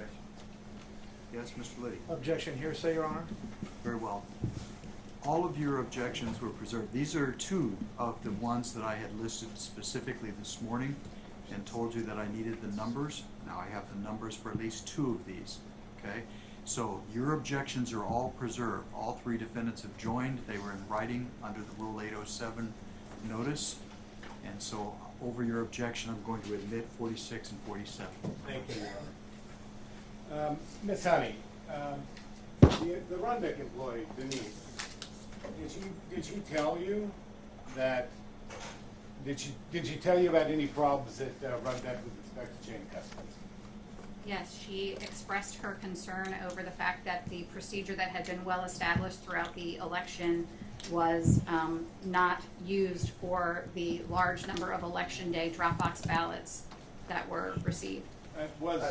Your Honor, I'm sorry. I want to object and move to strike everything that was just said there. While the declaration was admitted, now we have this witness testifying about separate hearsay statements made by this Denise individual who allegedly used to work at Runback.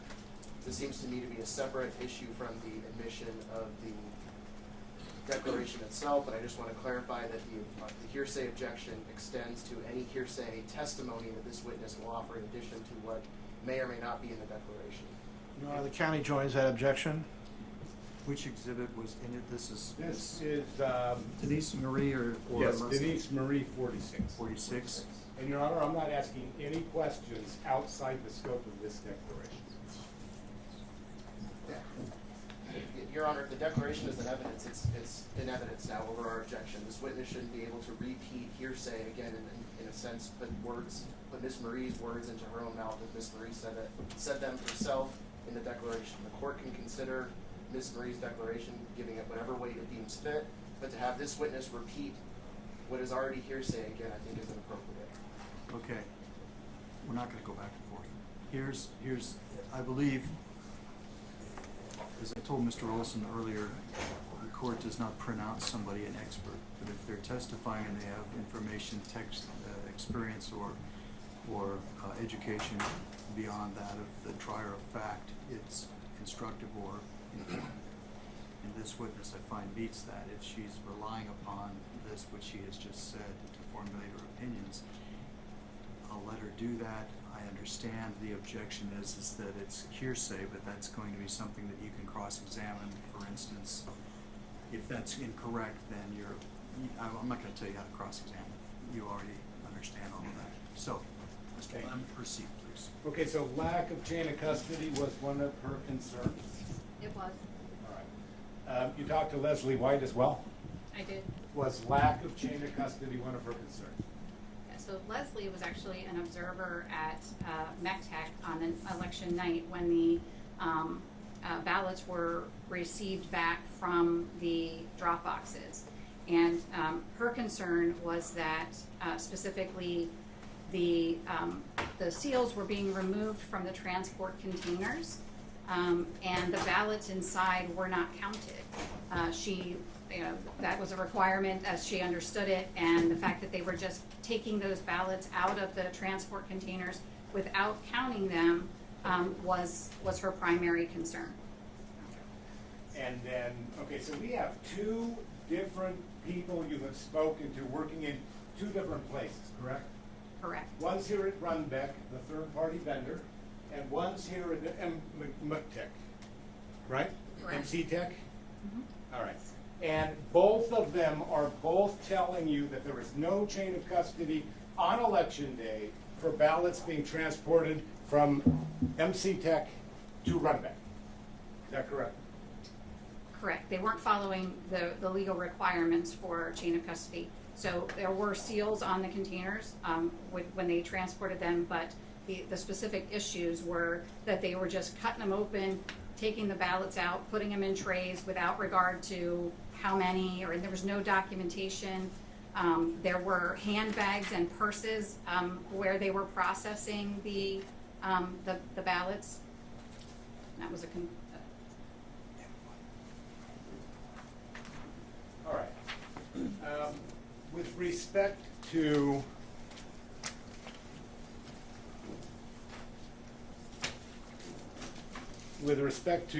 sorry, I just lost my chain of thought. With respect to Denise White, did she raise other concerns with you regarding potential vulnerabilities with our election system in Maricopa County? Yeah, so two issues, right? So the first one was that the trucks were coming with ballots, that there was no associated counts, right? So that was number one. They just didn't know how many they should have had. So she was concerned about that. But then after the election, on the evening of November 9th, right? So November 8th is election day. November 9th in the evening, she was called by her supervisor and asked to go down to the system and actually pool the total number of ballot packets that had gone through the system to provide a count to Maricopa County. Why? Well, I don't know. Foundation and hearsay on this one as well. I'll withdraw the question. Improper. Okay, and so she gets a call. She's get tasked with an assignment, a job, and that is to go find what the numbers are to report those to Maricopa County because they don't know. Objection, Your Honor, again, Foundation. Is that what she told you? County joins. Great. What I told you before, I'm going to assume all the defendants join the other objections that you've made, okay? And your objection is speculation or? Your Honor, I guess Foundation and speculation, and I just want to make clear that we have a continuing objection to any of these continued hearsay conversations that this witness is relaying. So noted. I'm almost Pardon me? there. I'm almost there. And That doesn't take care of this question. yeah, I was just going to say, Your Honor, that the question was, what did she say and then why? And now we're getting into this witness's motivation, which is now beyond hearsay, pure speculation and lacks foundation. My understanding was it was calling for this witness to speculate about why Maricopa County did something. And so, rephrase the question. Did this witness tell you that she was concerned about how Maricopa County was conducting operations with respect to Dropbox ballots? Yes. Did this witness, Denise, did she also tell you about possible vulnerability where people can inject ballots into this system? Right. So what she said that Runbeck employees were permitted, almost like it was a perk of employment, to bring their ballots from home. So their ballots from home, their family members' ballots, bring them from home and add them to the inbound scans. Is that consistent with Arizona law? No. So Objection, Your Honor, calls for a legal conclusion. You're asking for her understanding, correct? Yes, Your Honor. Your understanding, ma'am, if you can answer it based on that? it is my understanding that ballots must be returned to an authorized drop-off location. Maricopa County publishes a list of those authorized drop-off locations, and Runbeck Elections is not one of those.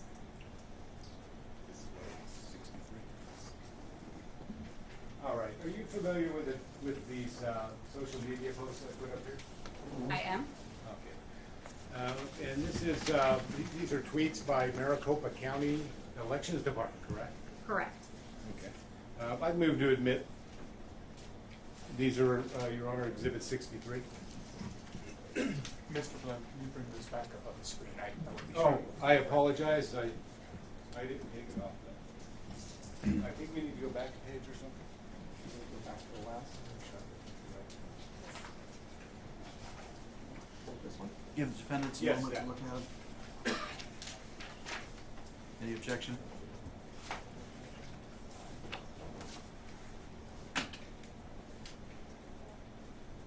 Mr. Flynn, I'm sorry, I can't do it. You're referring to text and actual tweet. Just look at yours. I can have my witness read it. No, I Look at it on the screen. I'm just a little bit of that.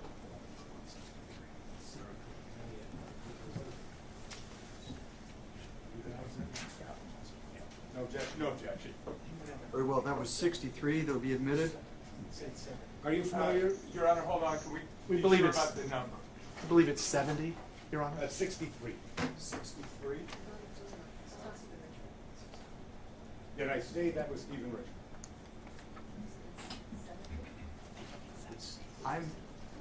I'm looking at 63. I pulled them up as you discussed them. Was it? I think that's 70. Yeah, 70 is Stephen Richard. Okay. Which Okay, one are we? maybe it's numbered on the sheet we received. Sorry, Your Honor. Which one are we moving, Mr. Glenn? I am, I think I might have written these down backwards, Your Honor. I'm going to move in Exhibit 70. Well, And then before you're going to get to 63, I think that you looked at 63, defendants, correct? Did you have any objection to 63? Your Honor, I have not looked at 63, but I did look at 70, and we have no objection to 70. Take a look at. Oh, is this 63 right here? Okay, just one moment. Thank you. No objection, Your Honor. Are you moving 63 and 70 into evidence, Mr. Yes, Your Glenn? Honor. They're admitted. Thank you. Okay, and so this is a, oh, 63, 70 or 63? 63. Huh? 63, let's just go to 63 then. That's 63. This 63. Are you familiar with the tweets that are up here from Stephen, Recorder Richard? Yes. And is this where he was saying there were 275,000 ballots? Yeah, this was a series of tweets, after the day after the election, where he explains that they had processed all of the ballots and transferred them to Runback, and again, it was 275,000 was the number. He says over 275 plus. Obviously, it's a round number, right? It's 000. So and it's not So, exact. Yeah. may I approach you, Honor? You may. All right. In this tweet, Recorder Richard says, last night from midnight to 5 a.m., we sorted those 275,000+ documents or ballots so they could be scanned in and image captured and run back. Correct. Or signature captured. Is that correct? Yes. Okay. Does that indicate that those ballots had already been sent to run back at some point, at that time or some point after? Objection, Your Honor, speculation and foundation. If Speaks they for had- itself. Wait. The tweet speaks for itself. Mr. Richard was on the stand. They could have I was going to asked withdraw. a question. I withdraw my question. Withdrawn. Thank you. Did they count these ballots before they put them in a truck and sent them to run them? There are Objection, no- Your Honor, foundation again. Which ballots? Rephrase. The 275 Mr. Richards talking about. Same But this- objection. I'm sorry. Rephrase the whole question for the witness, please. Okay. Do you have any evidence they counted these ballots before they put them in a truck, departed from a Maricopa County facility with ballots from Maricopa County residents and delivered them to a third party? No, there's no record that they counted any of them. Thank you. Did Maricopa County, knowing we had these claims, come here with their exhibits saying, hey, look, no harm, no foul, sorry we got them to you late? Objection, Your Honor. Yes or no? Argument of Hold on. Okay, I'll strike Stated that. for closing. Sustained.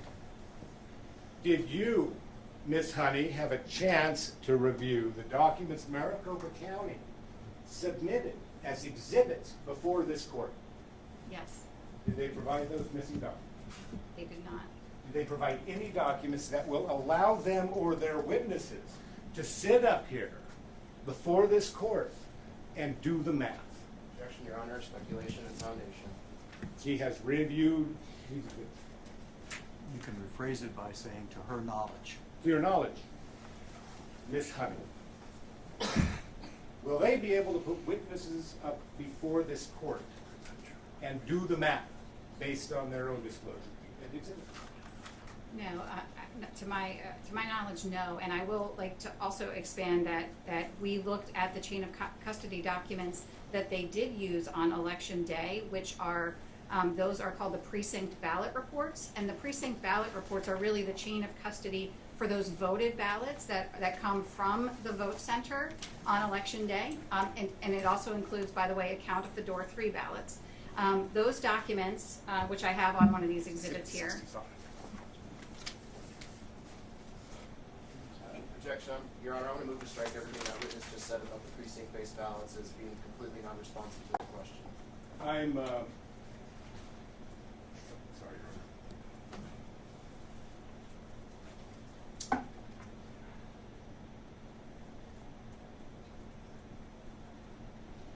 Re-ask the question. I'm too busy trying to follow, take notes, and keep up with the two of you. Re-ask a question. Well, to use an old adage, that's a road we're getting ready to hoe, Your Honor, so we'll just start from scratch and we'll go down that road. And so I believe we've pulled up what has been marked as Exhibit 65. What is that document, Ms. Honey? This is an example of a precinct ballot report. Precinct ballot report. What are they? These are the documents, according to the Maricopa County poll worker training and the poll worker manual. These are the documents that are used when they close the polling places to provide chain of custody for the voted ballots that are, voted on election day. In addition to that, the poll worker training requires the poll workers to empty the drop boxes of all of the early voting ballots and place those in a container. And of course, there's no counting of those ballots. There's nowhere in this form to record a number. Is really the point of this. Oh, thank you, Ms. Honey. Anywhere in this form, can you find? Well, I'm going to withdraw that strike there. Did you have a chance to review each and every one of these documents that the county provided? I did. You did. On any one of those, for election day, did you see any documentation of drop box ballots and the number of ballots contained within the drop box? Definitely not the number of ballots. The seal numbers that were put on those containers are on here, but there's no ballot counts. All right. And so if I look at the vote totals for tabulator 1, 494 in this example, and tabulator 2, 384 in that example, that's how many ballots were contained in the black bags. Is that correct? Correct. If they followed the procedure, the misread ballots, the 101, would have been transported separately in that blue tote as well. All right. If Recorder Richer hypothetically were to testify that, oh no, I'm not responsible for drop boxes on election day, would that be accurate? It's my understanding, according to the EPM, that it specifically makes the recorder or the recorder's designee responsible for the secure retrieval of ballots deposited in drop boxes. So it would be my understanding that that applies to election day. There is no exception to the requirements for election day. All right. Thank you, Ms. Hunter. Now I forgot what exhibit it is, Your Honor. Exhibit number 65, I move it into evidence. Any objection? No objection, Your Honor. 65 is admitted. Thank you. You had an opportunity to review some of Recorder Richard's emails, is that not correct? Yes. And I'm looking for them on my list right now, but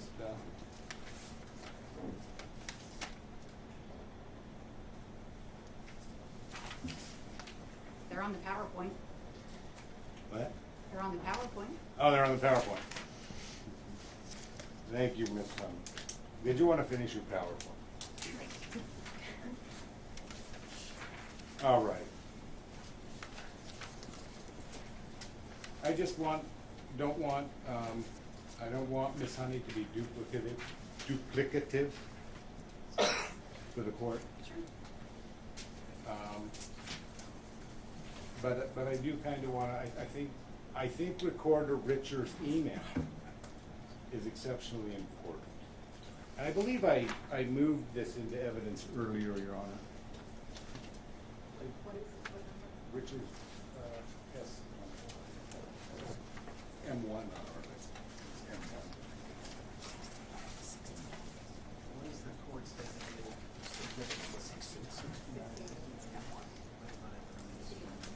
Oh, these are 69, Your Honor. Okay, yeah, good. This morning, Your Honor.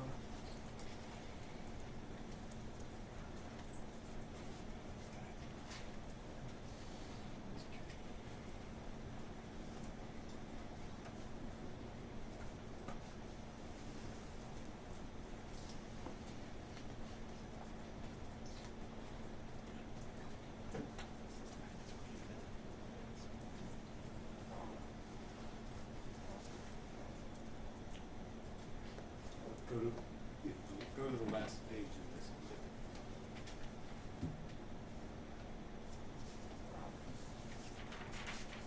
this. Miss Honey.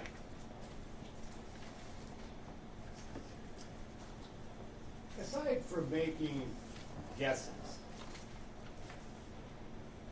did Recorder Richard, based on documents, really know exactly how many ballots Maricopa County had in its possession? Objection.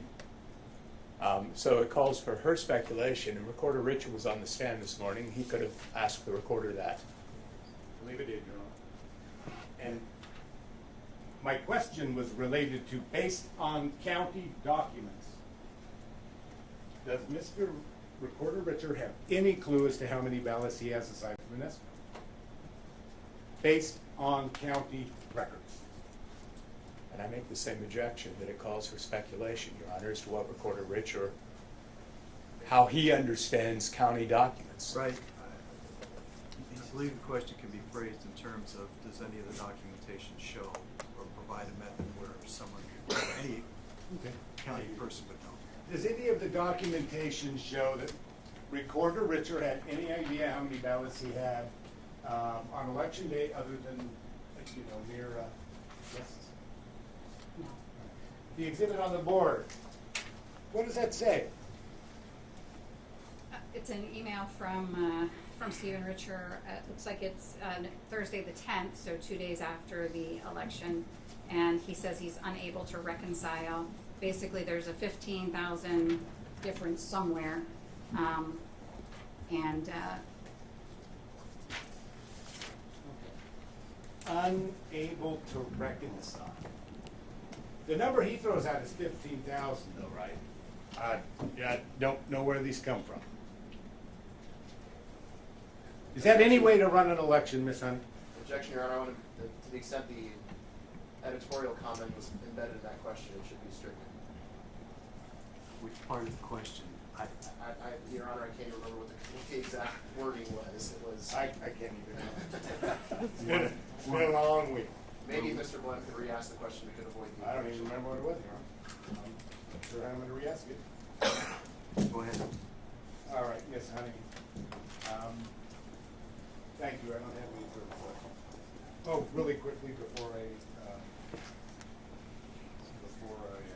stop, I want to move to Exhibit 69, Your Honor. The objection to 69? I think not. I think it was already admitted this morning, but I don't believe they have any other objection. You're correct, it was admitted this morning. Oh, okay. Very good. Thank you. All right, thank you.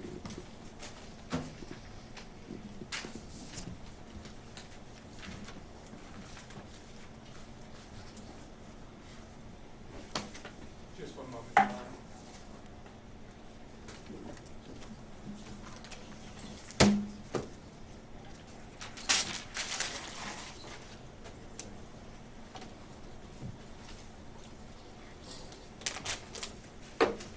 Good afternoon, Miss Honey. Hold on a second. Sorry. I think that we should be taking an afternoon break for the sake of my court reporter's carpal tunnel syndrome if we don't.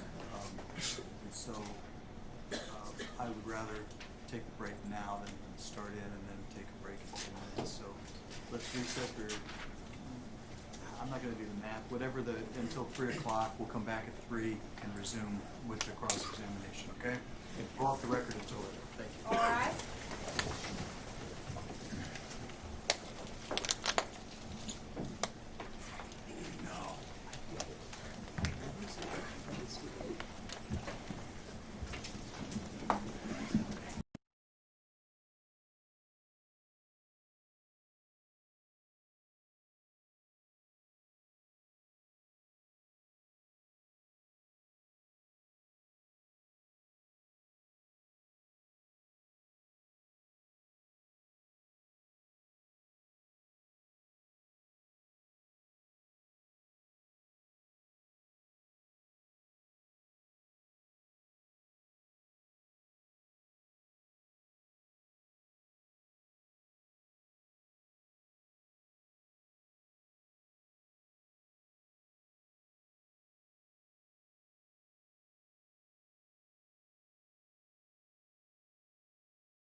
be seated.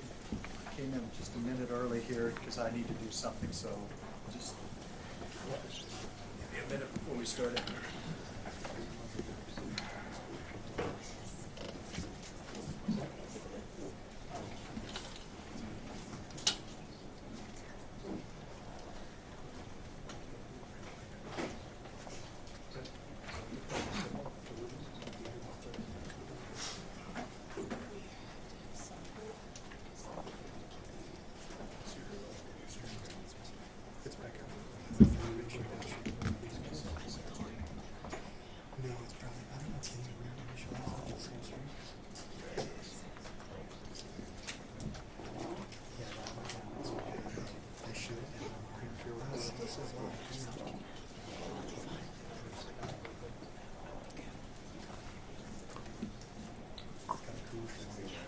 All right, we are back on the record in CV 2022-095-403.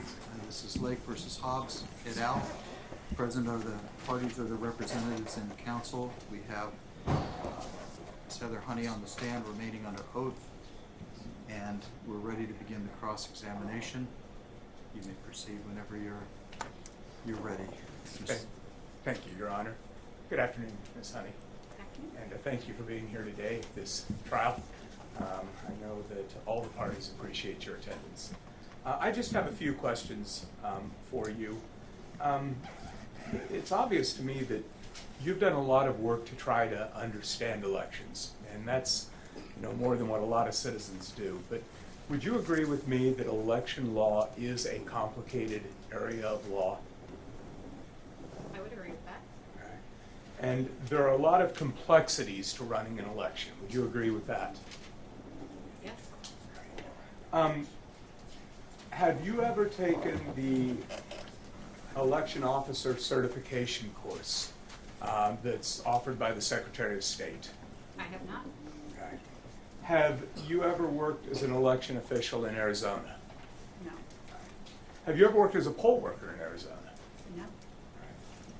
Have you ever been an observer at McTech, observing the processes there? And by observer, I mean an election day observer or a ballot count observer, an observer in an official capacity at McTech.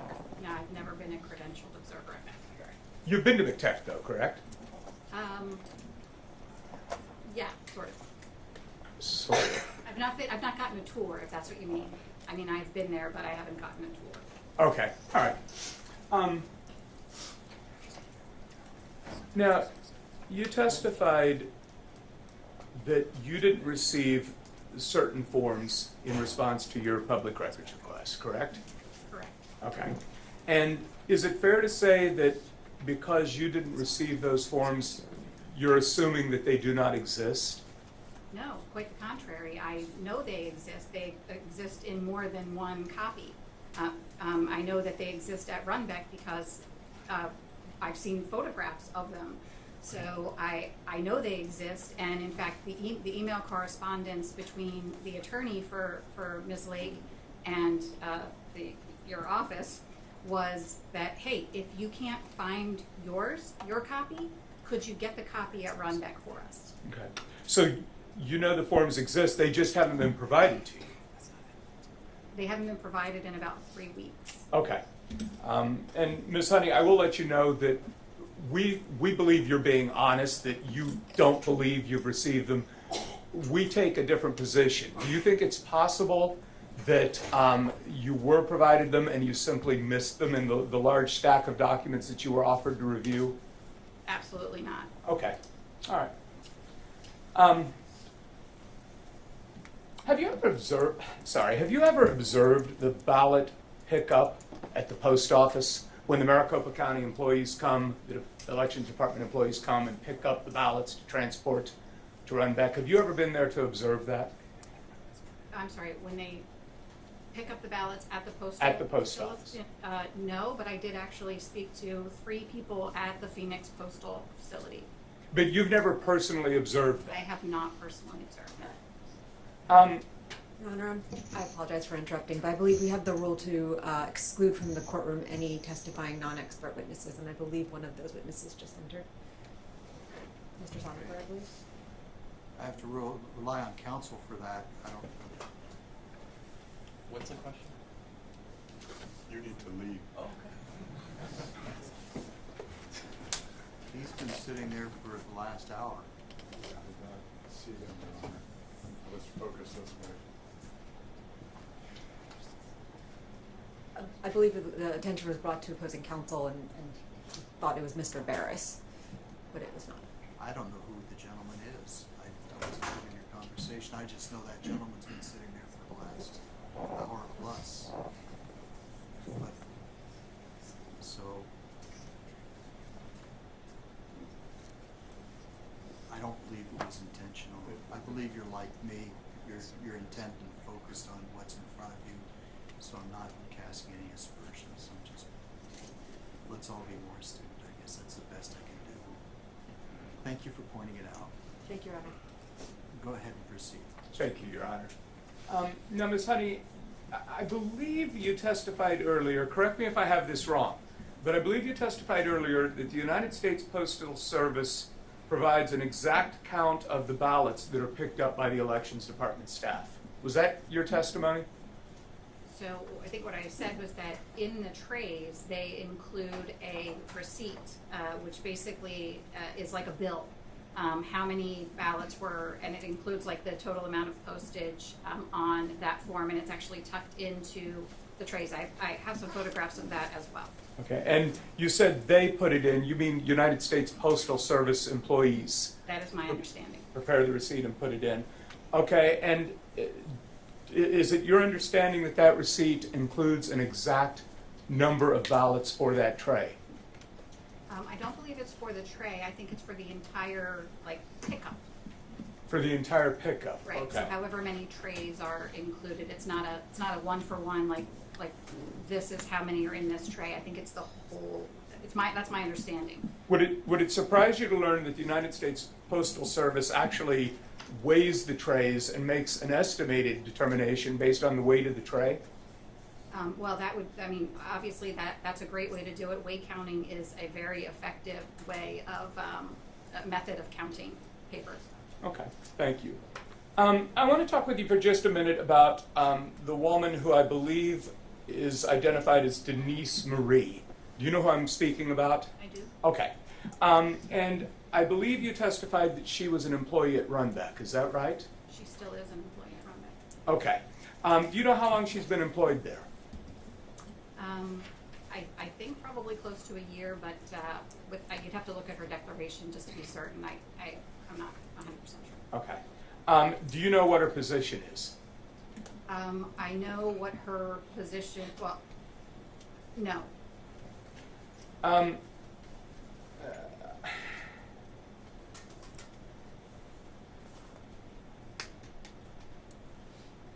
right, I want to talk with you about Leslie White.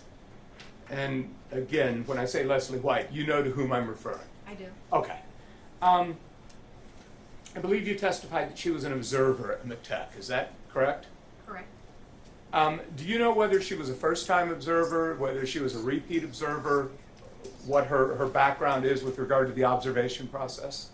I believe she said that was the first time that she had been credentialed to observe that particular process, right? So that was a little bit different than like the MECTEC observers who are watching, say, signature verification, for example, which I believe she also witnessed that process. But this was unique in that she was credentialed to watch that sort of incoming close of election night process. But your belief is she was a first-time observer?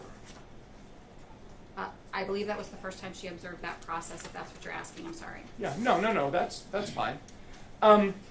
Did she, by any chance, mention to you that from her assigned location where she was at, she did not have a clear view of the activities on the truck or on the dock? Right. Okay. Do you agree with me when I say that Leslie White did not actually say in her declaration that she was worried that ballots were not being counted? That she didn't actually say that, I'm worried ballots are not being counted? Are Are you asking if those were her words specifically I'm in going to her? object, Your Honor. The declaration speaks for itself. You can ask the question related to this, her statement. But I thought there was testimony as well about conversations with people, so re-ask it, Mr. Would you agree with me that Ms. White, Leslie White, never actually said in her declaration or to you that she was worried that ballots were not being counted? She most certainly said to me that she saw the seals being removed, the transport containers being opened, and that there was absolutely, that's in her word, absolutely no counting of the ballots. They were simply picking them up out of the transport container and putting them into trays, and then putting those trays onto like what she was calling a cage or a cart, and that they were just moving these through. She was concerned about that. So in her declaration, she doesn't say that. She says, and I'm wondering if she said any of this to you. She was concerned with the disorganized way the ballots were being handled. She said, I did not see any person count any ballots or record any information. I didn't see it. But she didn't say it didn't happen. When she spoke with you, did she talk about what she saw and what she observed, or was she making statements beyond that? So I think you're mischaracterizing what she said, but if you would like me, if you have a copy of her statement, I'd be happy to point out what I'm talking about. It's all right. We'll move on. Okay. I want to come back to Denise Marie. You testified that, I believe you testified that she told you that Runback allowed, or maybe it just happened, I don't remember exactly what you said, but employees brought in ballots from home. Do you remember talking about that? Yes. Okay. And Denise Marie was concerned about that, correct? Denise was concerned that this was basically announced as though it was a perk of working at Runback, and that they were permitted to do it. She thought it was, in her conversation with me, she thought it was, questionable practice, but that, people did it. She saw people do it. Did she tell you how many people or how many ballots she estimated might have been subject to this? Yeah, so she said she personally saw at least 50 that were brought in by employees and added at that point. Okay, thank you. Now, continuing on with Denise Marie, there was some back and forth between Mr. Blem and someone for the defense counsel, and some objections were lodged, and so I'm not sure if you ever answered the question Mr. Blem asked. I believe he asked you if it was true that Denise Marie was asked to go get a ballot count because Maricopa didn't know. Did you answer that question? Do you have knowledge as to whether Denise claimed that she was asked to go get a ballot count because Maricopa didn't know? I don't believe that's what she said. Okay, very good.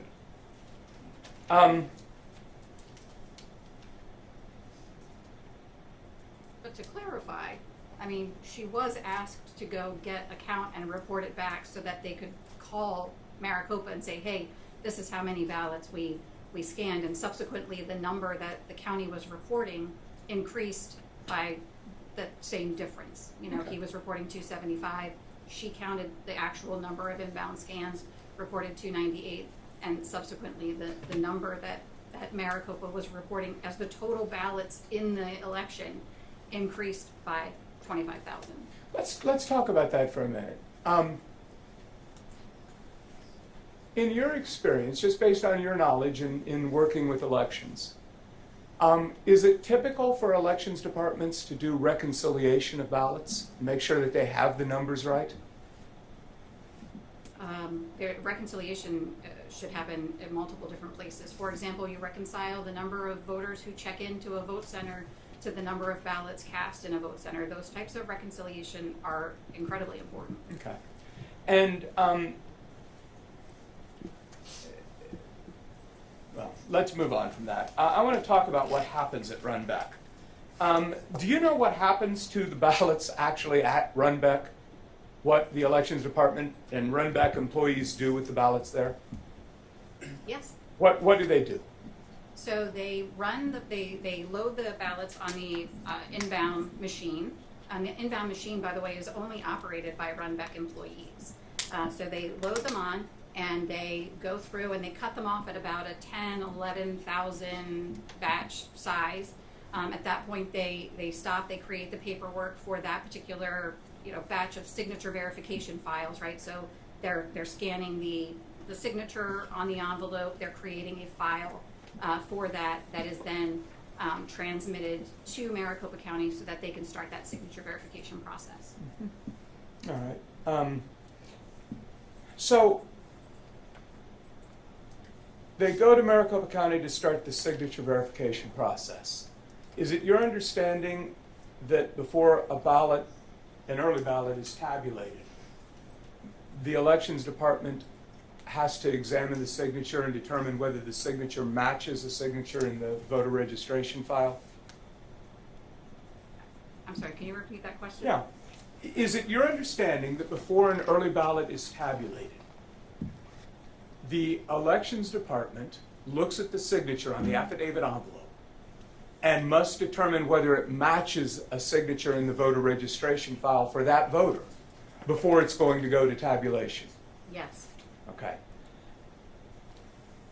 So if employees at Runbeck put ballots into the stream at Runbeck, and let's say hypothetically that did happen, is it your understanding that those ballots would then go to McTech to be signature verified? Well, to be clear, the ballots don't go for signature verification, the ballot images do. And yes, when they go through the inbound scan, they would be, but I don't believe that's the point. The point is that Arizona law says they're invalid ballots if they're not returned to an authorized location. So that's an opportunity to insert ballots. And if Maricopa County was aware of the precise number of ballots, then if they inserted 2, they would know they inserted 2. So if Your Arizona... Honor, I'm going to object to this line of questioning. This court would not let us come before it with evidence of signature verification. We wanted to. And now he's going right down that road, Your Honor. And if he keeps going down this road, I'm going to ask for a couple days next week to come to this court and talk about signature. So you mean about the process? The process is part of it, Your Honor. And he's talking exclusively about process. Her direct examination, Your Honor, was limited to talking about chain of custody with respect to Dropbox to Runbeck. And not beyond that point. And so, Your Honor, Understand. if that door wants to open, I'm more than happy to drive a truck through it. May I respond, Your Honor? Or do you want to rule? Go ahead. All right. My response would be the road I'm driving down is a different road, I think, than Mr. Blem wants to drive his truck. I'm talking about what actually happens, and I'm talking about it from the limited perspective of understanding what the effect of these votes that may have been inserted at Runbeck would actually be. I'm not really talking about the signature verification process itself. I'm simply talking about what happens to a ballot that is at Runbeck as it moves through the system. Your Honor, may it please the court, I'll stipulate that those 50 ballots they talked about got counted. But I'll also do so only on the understanding, Your Honor, that that is a concession by defendants that it is possible to inject illegal ballots into the system. Your Honor, may I respond one more time? This offer stipulates out there. I understand, but I think this needs to be cleared up. Mr. Blem's making a legal argument that ballots that are harvested are illegal ballots and should not be counted. That's a legal argument. Your Honor, I don't believe in my direct examination of this client, I ever even said the word harvested. Now, more than happy to talk about it, and as a matter of fact, I believe it was defense counsel who brought up 2,000 mules. I haven't said anything about it, Your Honor. I'm talking about chain of custody. The legal documents this county has Your Honor, let me to prove how many ballots they picked up from drop boxes and took to run back. Right. Let me change my statement. I understand it may have inadvertently irritated Mr. Blem. I didn't mean to do that with my choice of words, and I apologize. Well, it's not about irritating Mr. Blem. It's just about making sure we're getting it right as far as what each side's allowed to go into. So if you want to. Yeah. So let me amend my statement. What I was attempting to say was that Mr. Blem is making a legal argument that a ballot that is not deposited into the United States Postal Service mail or dropped off in a drop box is an illegal ballot, I believe is what he said. And that's a legal argument.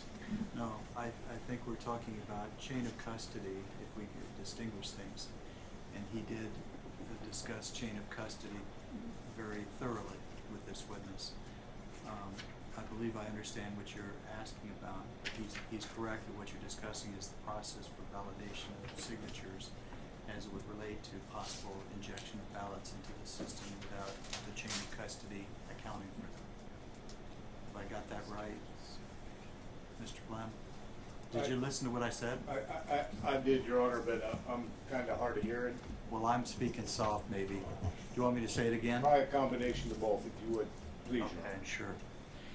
If I've understood your objection, Mr. Blem, it's that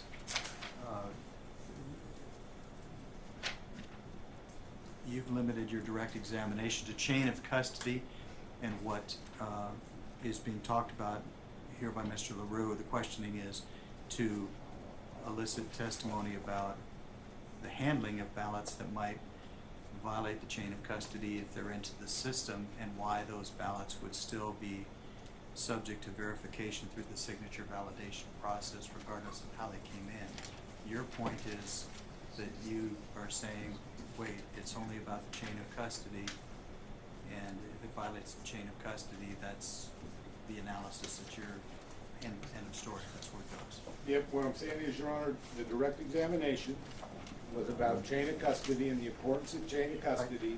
Got that. So that there are no points of access of illegal votes into the system. Well, he's I taking words mentioned- with the word illegal, and he's talking about the legal argument. What you're talking about, that there are votes that are not accounted for under the chain of custody that are placed into the ballot system, or the election system. But Go ahead. I can go down that road, Your Honor. It's illegal for a county elections official not to do a job they are legally required to do. So if we want to talk about illegality, we can go into that I point. understand your point, but I guess you're objecting to Mr. LaRue going into his argument that separate and apart from your position there, that if in fact ballots were somehow put into the system, in this instance, I think we're talking about the run-back ballots. And Your Honor, that's fine. I'll let him go down this road because it's my understanding that what he's saying is, it doesn't matter. The ballots were counted. And so I'll let him go down this road, Your Honor. But I'm going to reserve my argument. Well, certainly. And I'm going to talk to you all about closing arguments at the end of the day today. Thank you, Your Honor. Go ahead. Thank you, Your Honor. Just a few more questions, Ms. Honey. You're not an attorney, correct? No. Okay. So I'm going to ask you a legal question, but you only have to answer if you have an understanding about it. If you don't have an understanding, it's perfectly fine to say, I don't know. Are you aware that under Arizona law, a ballot is not actually unlawful if it is the term that's used sometimes is harvested or ballot collection. But if somebody who is not authorized to handle it deposits it, or like what happened at Runbeck, if somebody brings it and inserts it into the stream, but not into a designated authorized drop box. Are you aware that under Arizona law that is not actually an unlawful ballot? I think the term in the law is an invalid ballot. Okay. Just 1 minute, Your Honor.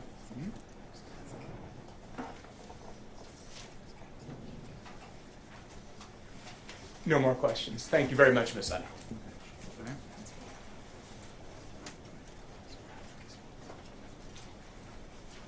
All right. Your Honor, if we would just have a moment to confer on the side, see if we have any other questions. Sure. You may.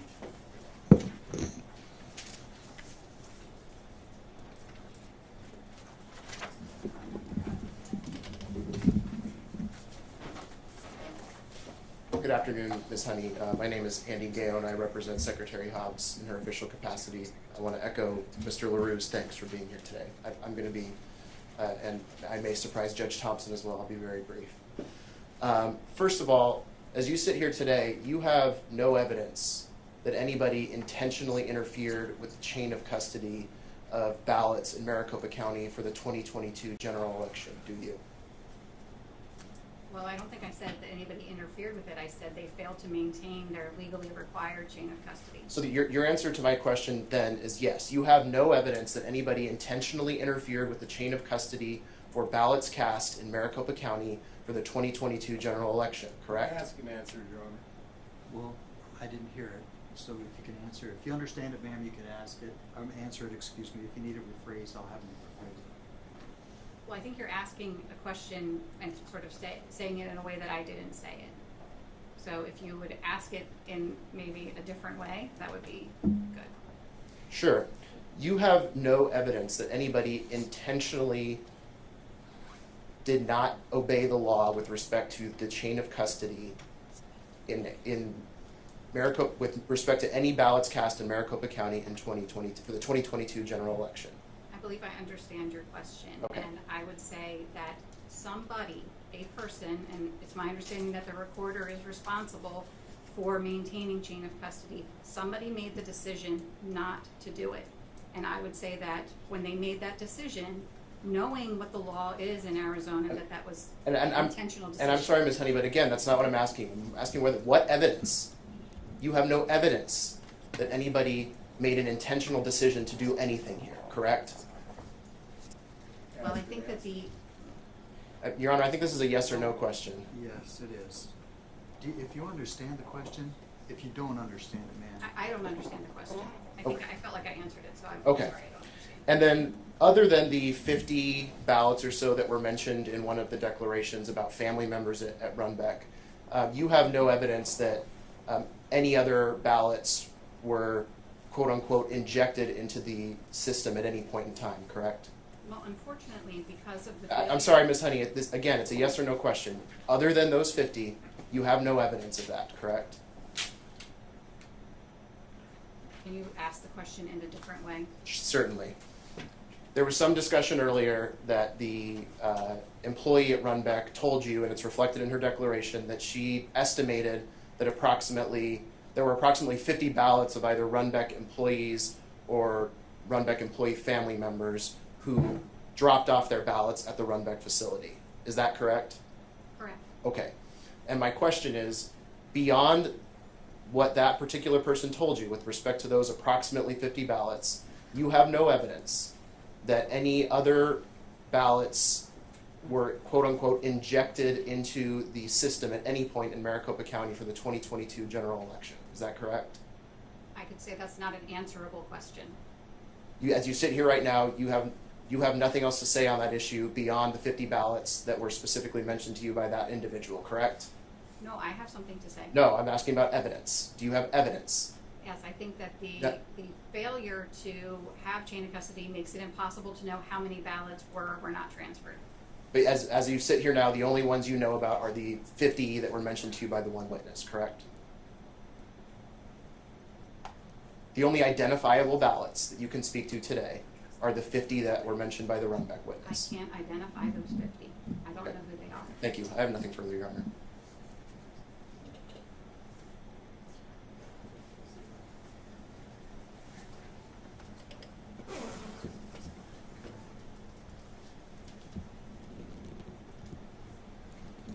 All right. Down across. Yes, Your Honor, I'm sorry. We have no further questions, and we have no objection to the witness being excused. Miss Honey, you recall the last question you asked? You were asked? Yes. All right. Is your point that it is impossible to know if any and or how many illegal votes were injected into a system without valid chain of custody? Correct. You can't tell how many potentially were added or how many were removed even. I mean, that's the whole point of chain of custody, to have that sort of security, and that without chain of custody, there's no way to know. And coupled with the the sort of changing numbers, it's very concerning. All right. Defense counsel asked you if there was any evidence of intentional conduct. You recall that? Yes. All right. If I, hypothetically, have a choice to get a cup of coffee or a cup of water, and I choose coffee, I didn't choose water. Do I have a choice? Did somebody choose, A, either not to make these documents, or B, to produce them to my client's attorney? Objection, Your Honor, calls for speculation, allegation. I'm assuming you're asking the witness to the extent of her knowledge. The extent of your knowledge, Miss Hunt. Yes, I am. Thank you. I'm sorry. Can you ask the question again? Well, Sorry. I forget these real quick, Miss Honey. I'm sorry. All right. And so, Miss Honey, A or B, to the extent of your knowledge, would it be an intentional act for somebody to choose not to make chain of custody documents to count the number of ballots? Or would it also be an intentional act to choose not to produce the documents that have been created? Well, again, to the extent that they didn't count them, I think that there's no reason to believe that they did count them, or that any documents exist. I believe somebody made a decision not to maintain the chain of custody, not to follow the laws as they're written in the EPM. Somebody had to decide that. Just as I chose to come to court today instead of stay home on the sofa, I made a choice. They have a legal requirement, though, don't they, to choose to make these documents? They don't have a choice not to make them, do they? Right, there's no exception in the EPM to I believe, wasn't it? Where's my exhibit list? I believe Secretary of State Hobbs, as a matter of fact, in a recent matter involving Cochise County. And I think we got correspondence on that. It's an exhibit. And did you see correspondence from Secretary of State Hobbs I did, to Cochise County? yes. Okay. What did she tell them in that correspondence with respect to Arizona law and the EPM? Objection, Your Honor, this is beyond the scope of the cross-examination or the direct at this point, and irrelevant. It is not, Your Honor. They asked my client specifically if she had any evidence. And I want to make the point, Your Honor, that even their client says you have no choice. You must follow the law. When she told Cochise County, you must certify your election, Your Honor. They're two different She questions. said it in her letter. There's just to clarify, please.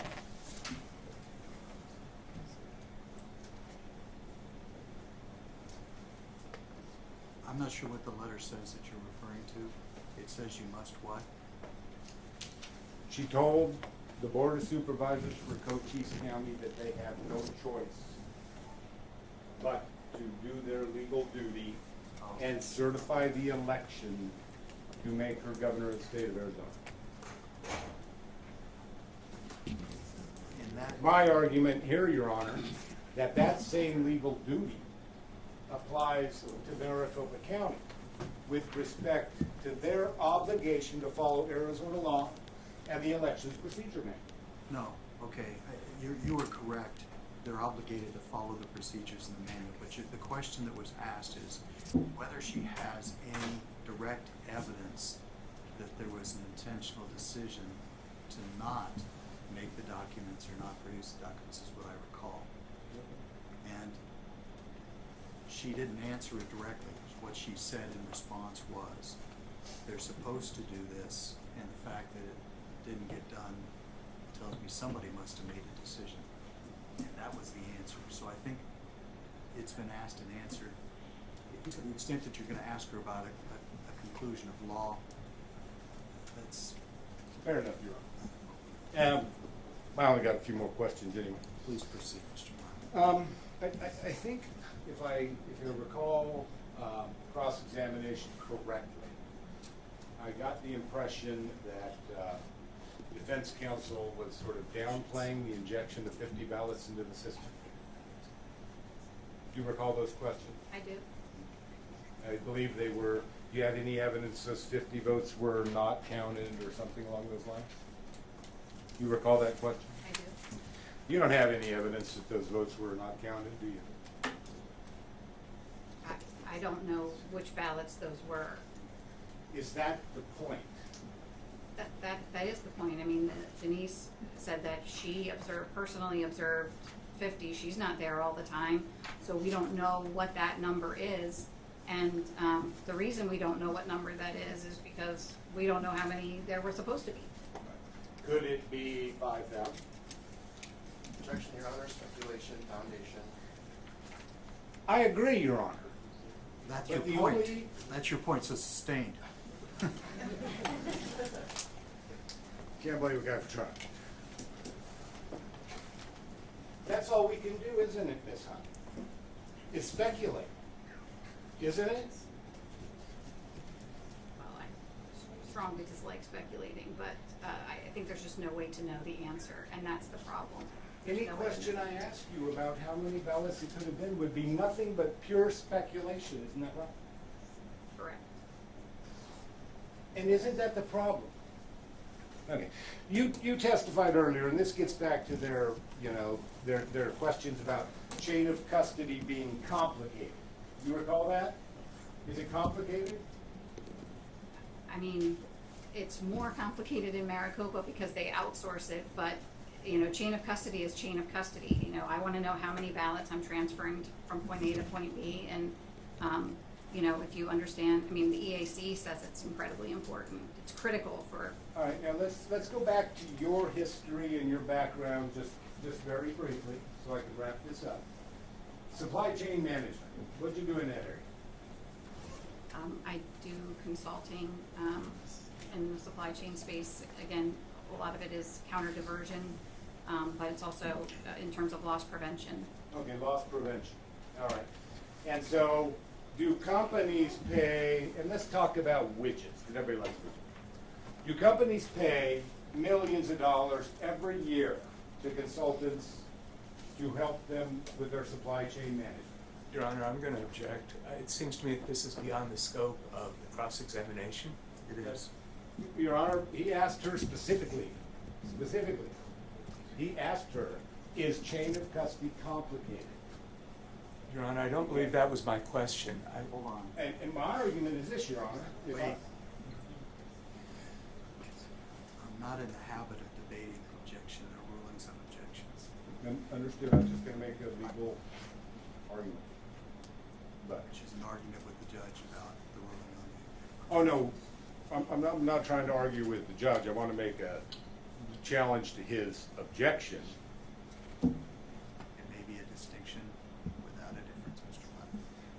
All right, thank you, Your Honor. But if you're ever in a position where I make a ruling and you think that you need to make a offer of proof to show that I may be mistaken, I will let you do that, okay? But not back and forth. Understood. Discussion or argument, okay? So I'd like to make a quick offer of proof right now. Then go ahead and do that. Ann or Honey, do companies spend millions of dollars a Well, year? Wait, you're just continuing the questioning. Oh. As far as an offer of proof, I want you to tell me what you expect to prove and how that would make a difference with regard to my rule. That's what an offer of proof. I guess, Your Honor, I would expect to prove that,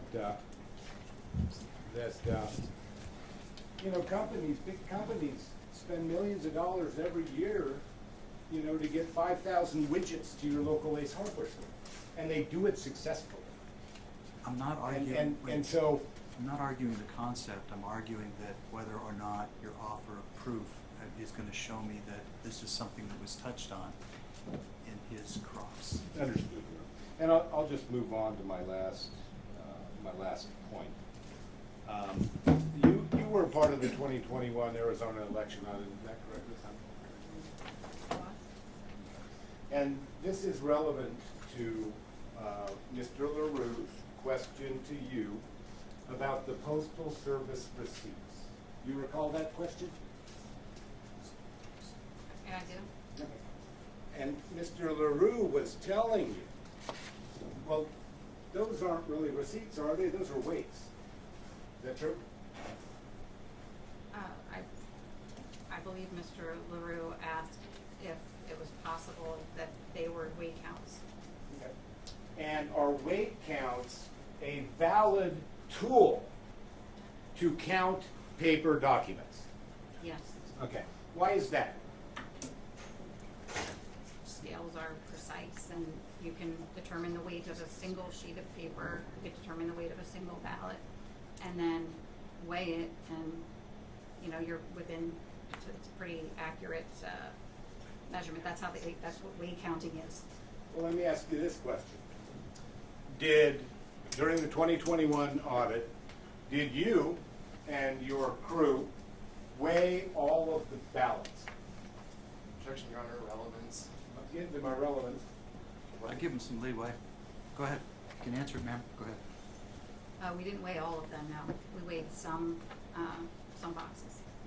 Now, the boxes that you did weigh, was the weight count consistent with the other counts? Yes. How many counts did you do? Different counts? I can't say, I mean, Well, I think there was half, maybe? the machine count, right? Oh, I'm sorry, I didn't understand your question. Yes, there was a hand count, a weight count, a machine count, and in some cases, an audit count, and then there was a count of ballot images as well. Ballot images, because you photographed each ballot. Correct. So you could count those. And were they all consistent with the weight count? Yes. And so if the United States Postal Service or some other large company wants to bill their client for 50,000 pieces of mail, it's an effective way to do so by measuring weight, isn't that correct? If it's the same piece of mail type. Same mail type. All right. I have no further questions. Okay. You'll excuse the witness. I excuse the witness. Then, thank you. No objection, Your Honor. You're excused.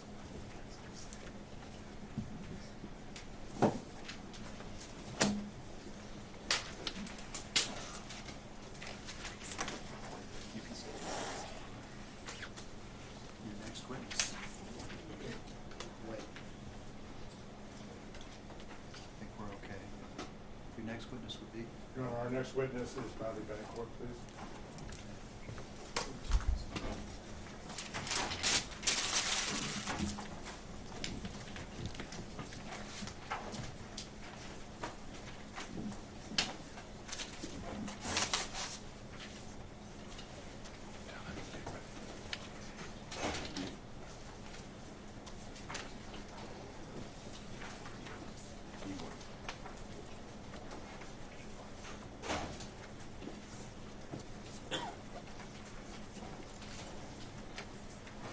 Bettencourt, yes.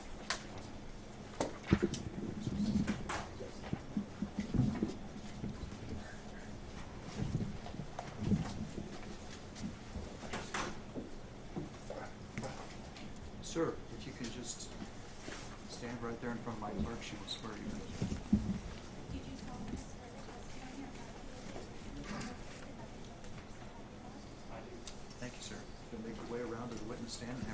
please. Okay. Who's going to do this examination? I am.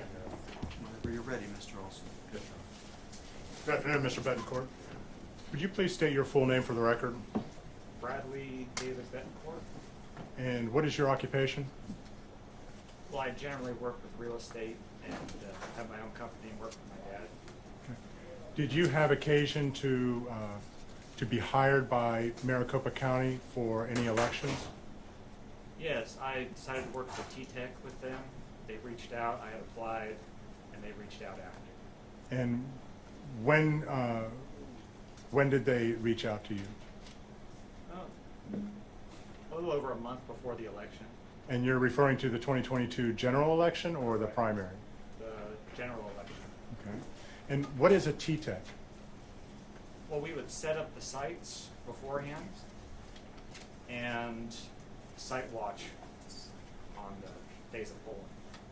And in terms of setting up the sites beforehand, what kind of work were you doing? Well, we focus mainly on the site books, the printers, and the MoFi, which is like a Wi-Fi. Okay. And the site books are the device that's used to check in a voter and have their ballot directed towards whatever precinct they're in? Correct, yes. And did you participate in the election prior to Election Day in any kind of fashion? I was working with them for about a month, approximately, and we set up sites beforehand, some of the early polling sites, and we also site watched early, and we actually created a T-Tech group, a text group, to stay in touch while we were site watching. How was that group set up? Was it through your supervisor or? Yeah, it was through the supervisor. And who was that? That was Jose. Do you have a last name? Jose Luis Arbayo. And is he an employee of Maricopa County? He's a permanent employee, yes. And what is his function at Maricopa County? Well, he was basically our supervisor for the T-Techs. He had been a T-Tech previously as a temporary employee, and he wound up getting a permanent position. And how many T-Techs were in this group that he set up? Well, there was him as the supervisor and then 15 T-Techs. And approximately how many vote centers would be covered by these 15 T-Techs, of which I assume you were one of them? Correct, yes, I was a T-Tech. So on election day, if that's what you're referring to, we all started out at one location.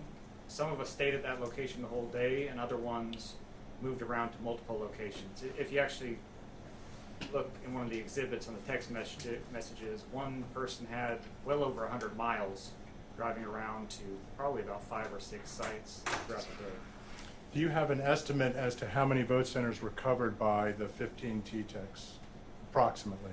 I would say a minimum of 20 to 30. That's a bare minimum. Mm-hmm. And at this point, I would like to bring up Exhibit 58, Your Honor.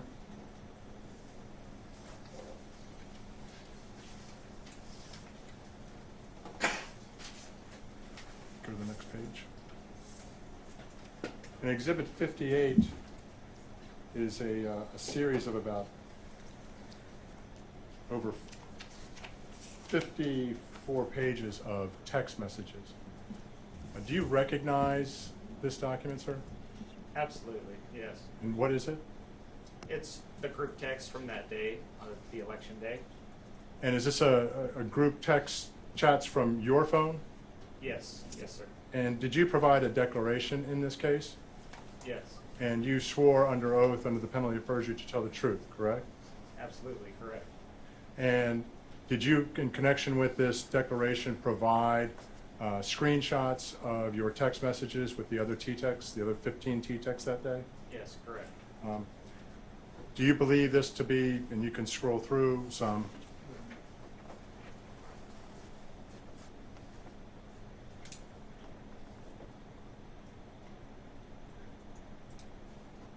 and does this appear to be a true and accurate copy of your text messages?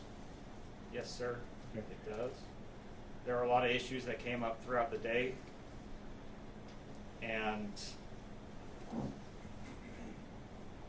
including at times T-Techs would say that the ballots look pristine, but the tabulators aren't reading them. So that would really not have to do with the printers from our point of view. And that wasn't just one person, there were others that said similar things. Do these text messages represent communications that were happening as they were occurring on Election Day? Yes, in real time, absolutely. Your Honor, at this point, we'd like to move for Exhibit 58 to be entered into the record as evidence. It is hearsay, however, under present impression and excited utterance. As you will see, some of them, for example, if we could go to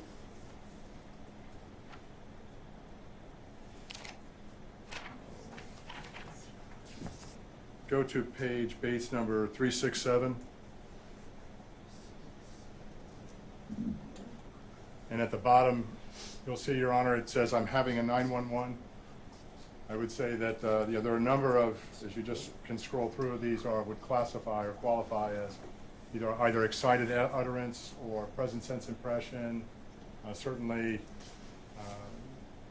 so we would move to have them admitted into the record under those exceptions, Your Honor.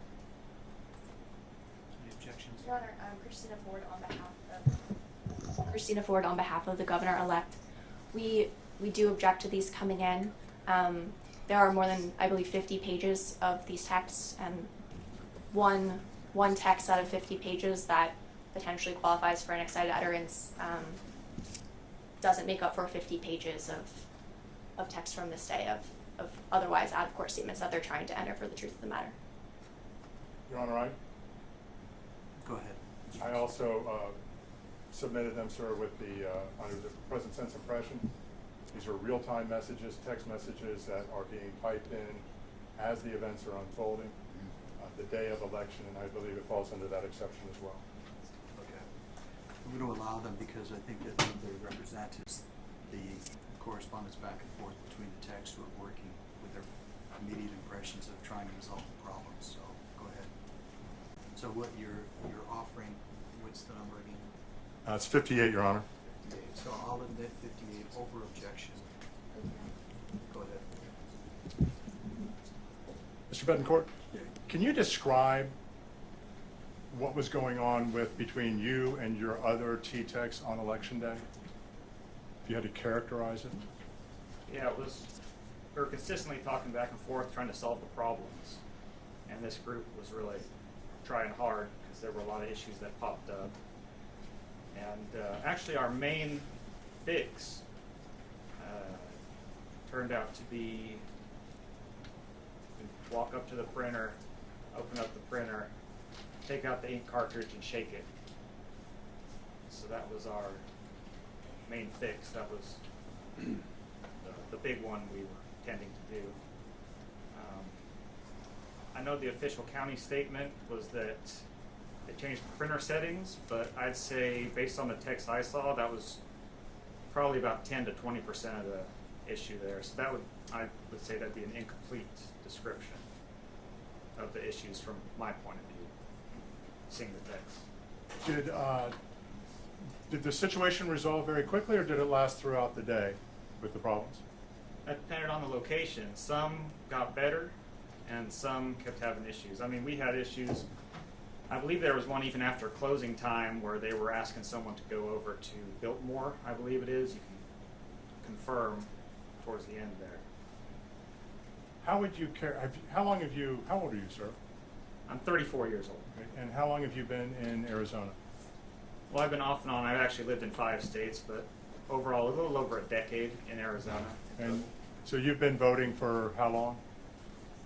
Well, I've been voting for 16 years, and, in some different states, but mostly in Arizona during that time. How would you characterize the events on Election Day that you observed personally and also communicated with the fellow T-Techs that were servicing between 20 and 30 vote centers compared to elections, even that you just participated in as a voter? It felt a bit chaotic. I had people from the other places I've lived reaching out and saying, "What's going on in Maricopa County?" down there. So it felt a little chaotic, I would say. Were these problems that continued throughout the day at many of these vote centers? Yeah, and like I said, we tried to shake the ink cartridge. They cleaned the corona wire. They would have the inspector call over the troubleshooter to try to clean the tabulator because, like I said, sometimes in there the prints looked good, but the tabulator wasn't taking them anyway. Did you hear of any long lines outside of the vote centers? Oh yeah, there were a lot of long lines, and in there it actually describes, there's at least one in there that it describes, and I know of other locations where they completely wound up shutting down for a certain amount of time, and they were basically sending people to other locations. How upset were voters that you interacted with or heard about?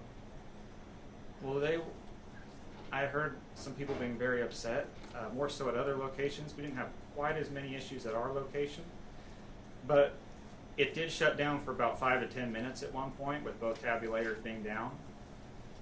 And that actually happened because one lady had put in a ballot, and I was standing there when I saw this. The tabulator took it through. It didn't reject it. It took it through, but it didn't have the green check mark or say that it had been successfully cast. So I hadn't seen that on anything else, so we called the inspector over, and she called the hotline, and they said she should open up the blue bin where the tabulator is, pull out the ballots. They were going to count those downtown, and then restart basically from zero, restart counting the ballots that go into that tabulator from that point on. Did the problems with the tabulators, did they, in your opinion, create the long lines and that you heard about from different T-Techs? I would say it made it worse because we had lines to begin the day, and once those tabulator issues started happening, the lines just backed up more. And were there lines outside of the voting center? Oh yeah, I mean, at our place there was a line outside the door all day, and we had less problems than a lot of other places. And do you understand the check-in process? That's more the polling worker side of it, the site book area. That's more the poll worker is responsible for that. I wasn't responsible for that part of it. Okay. Did you hear about long lines extending past 8 o'clock at night? Yes, it's in the texts. I know at least one or two places, and then I know someone who wasn't in this group because this was the East Valley group, and there was a West Valley group as well. So I know someone in the West Valley. He didn't get home. Like I left my site at about 10, and we had a short line, at the end of the night. Probably wrapped up about 8 p.m. And then this other guy from the West group had left about 10:30, 10:45. And I know there was at least one or two people in this group that left later than me. Do you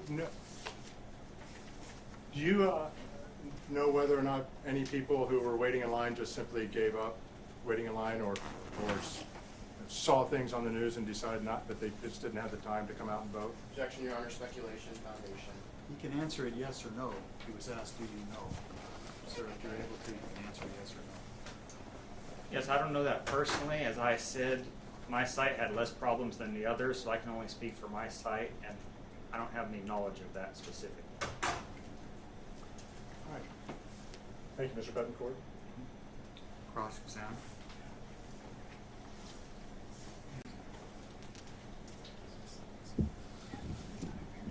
Good afternoon, Mr. Bettencourt. Good afternoon. I understand from your testimony and from your declaration in this case that you helped set up equipment in preparation for Election Day. Correct. You didn't intentionally cause the tabulators to reject ballots, correct? No, actually, we weren't even specifically focused on the tabulators with our position.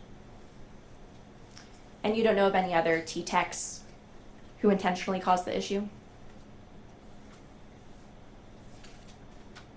they were temporary employees, so I don't know of any T-techs that caused that issue. And you said here today that you were hired along with your other T-techs to help resolve problems that were occurring at polling locations, correct? Yes, that was part of it, the setting up of sites along with resolving problems when they arose. And then you were in fact deployed to help resolve these issues when they did spike up, correct? Yes.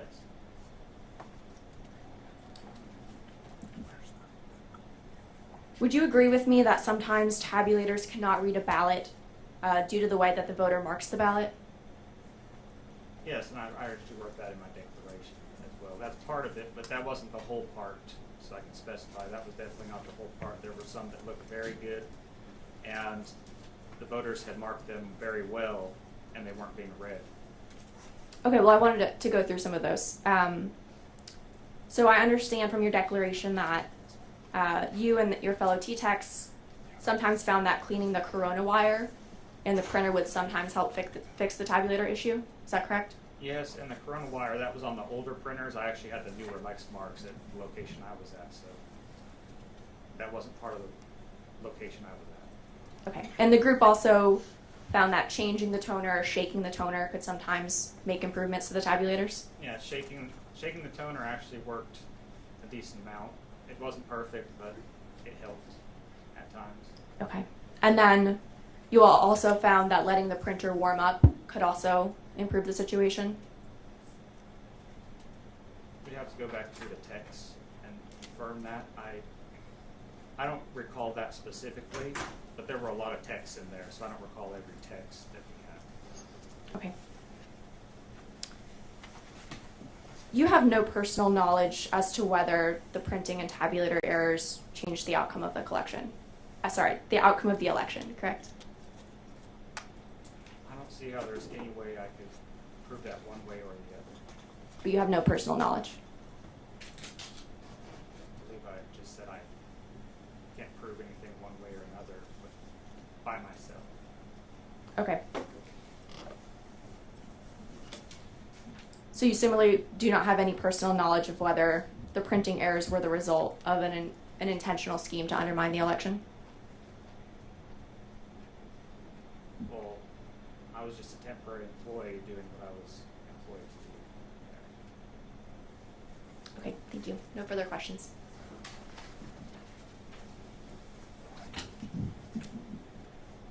Nothing further, Your Honor. Nothing further, Your Honor. Nothing further? Okay. Can we excuse the witness? Yes, Your Honor. Yes, Your Honor. You're free to go. Mr. Parikh.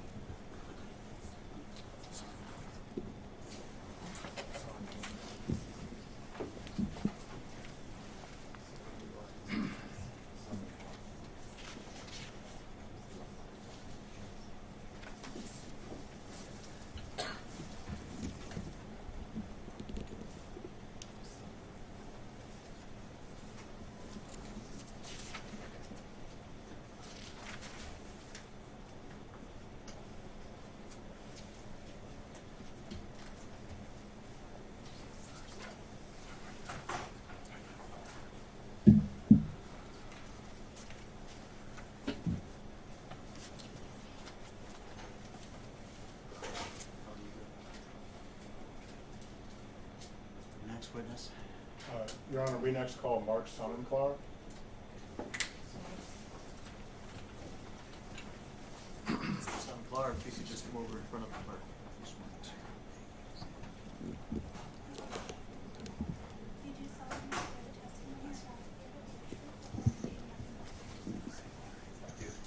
If you could just basically have a seat and give us access.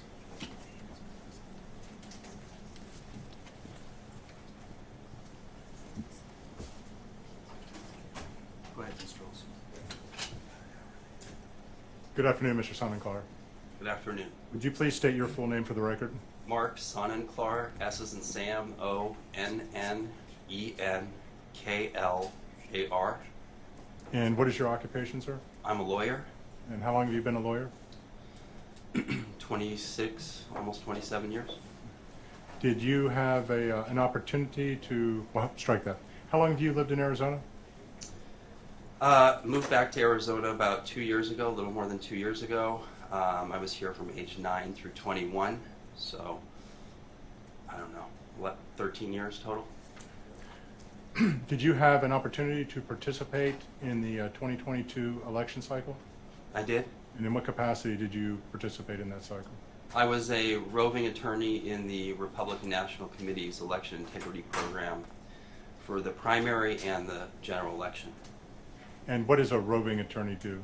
A roving attorney goes to the vote centers and just observes what is happening at the vote centers to determine if, you know, things are going well or not, whether things are working in accordance with law. And when did you first act as a roving attorney? During the primary on August 2nd, 2022. And can you describe what you did as a roving attorney during the primary? The process that I used, which we were trained to use for both the primary and the general election, was to go to the vote center, talk to the inspector, go directly to the inspector of that vote center. Who is an inspector? The inspector is the lead person, the lead poll worker at a vote center. So, are they employed by Maricopa County? Yes, I believe they are paid by Maricopa County. Is that a temporary position, or are they a full-time employee of Maricopa? They're temporary. Okay. So I would go to the vote center, I would ask for the inspector. I would ask the inspector if there was a Republican observer inside the vote center, because there's not, by law, we're not allowed to have more than 2 observers from any one party within the vote center. I would ask to speak with the Republican observer if there was one outside. I would ask that Republican observer how things were going, you know, what he or she was seeing inside the vote center. I would take notes on what the observer, the Republican observer, told me. I would then ask the Republican observer to remain outside, and then I would go back into the vote center and speak with the inspector and ask really the same questions that I had asked the Republican observer. How are things going? If there were issues, I would ask more questions about those issues, and I was trying to determine whether, you know, what the Republican observer was telling me was matching up with what the inspector was telling me. And I took notes while I was talking with the inspectors as well. Did you create a report in connection after the election associated with that, and I'm talking about the primary? I did. I had a sense that there was going to be litigation, and I knew that I had information that would be critical to that litigation. And so I reached out to, there were 17 or 18, I'm not clear exactly, but I believe there were 17 roving attorneys in the program with the RNC. And I reached out to all of them and asked them what their experience was. And they reported to me, and I created a report based on my own personal experience at 10 vote centers during the general election, and 105 other vote centers that the roving attorneys who responded to me, which I believe were 10, I believe, responded to me and were willing to, you know, tell me what had occurred, what they had seen. So the 11 of us put together observed at 115 vote centers. How many vote centers did you personally visit? 10. 10. And this is during the general election, correct? Yes. And what was your experience and what you personally saw at those 10 vote centers? Well, it was really pandemonium out there, everywhere. I was within, from Fountain Hills to North Scottsdale, or where my vote centers were. I started out in Fountain Hills, and immediately, I mean, there was a line of 150 people at Fountain Hills. the tabulators were not working, and that was what I saw at, I saw the same thing happening at 6 of my 10 vote centers. There were different things happening at some of the other ones too, but 6 of them in particular were really bad. And so you've been voting for a number of years, correct? Yeah. How would you characterize the events of the 2022 general election compared to other elections that you witnessed? Oh, this was a completely different animal here. So I was a roving attorney at during the primary, and there were, some minimal problems there too. But the general election was a completely different situation. There were lines out the door which you did not see during the primary at many of the vote centers. There were angry and frustrated voters who did not want to put their ballots into box 3, there, it was just, and then there were the poll workers who were extremely frustrated and really didn't know what to do. Most of them, I would say, were doing their best, to figure out a solution to the fact that the tabulators were down, were not reading the ballots. Everyone was just freaked out. A question for you. There's been some testimony earlier about wait times. Do you have an understanding of how the county measures wait times? Yes, I understand that one of the poll workers is supposed to check the line every 15 minutes and report back to MCTEC, is my understanding. It would have been difficult. I don't know where you're going with the question, but it would have been very difficult for the poll workers who were crazed trying to figure out just how to get the tabulators to read the ballots. I can't imagine that there was time for any poll workers at the worst vote centers anyway to actually go out and check the line. I believe you mentioned that you visited personally about 10 vote centers. Yes. And that the other roving attorneys that you were working with, it was a total of about 115 vote centers in total. Yes. And that's 115 out of about, I think, 223 vote centers, correct? That's correct. So that's a little over half of the vote centers. I believe it was 52%. How are you able to characterize what your the other roving attorneys were experiencing, whether it was similar to what you were experiencing or worse or maybe not as bad? How would you characterize? Well, I would say that most of the roving attorneys had a similar experience to mine. I can't think of one that had a different experience. There may be, but for the most part, aggregated together, pretty much everyone had the same experience. And if somebody were to characterize the events of that day as minor technical difficulties that should be expected in any election, what would you say to that? I would say that's nonsense.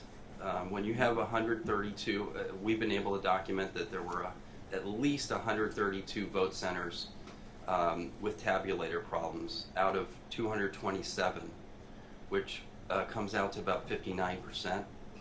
I don't see how that could be characterized as a small matter.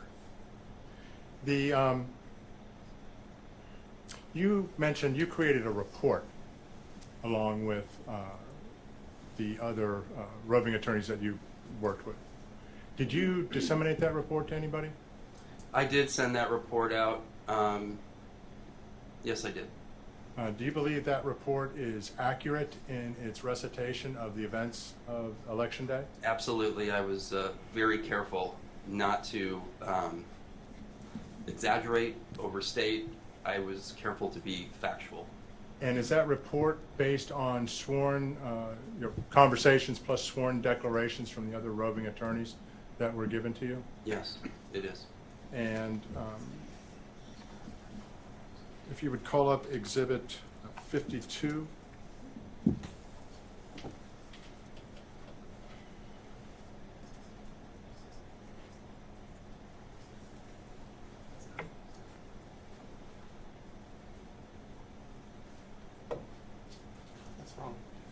see. What's going on? Pulled up the wrong system.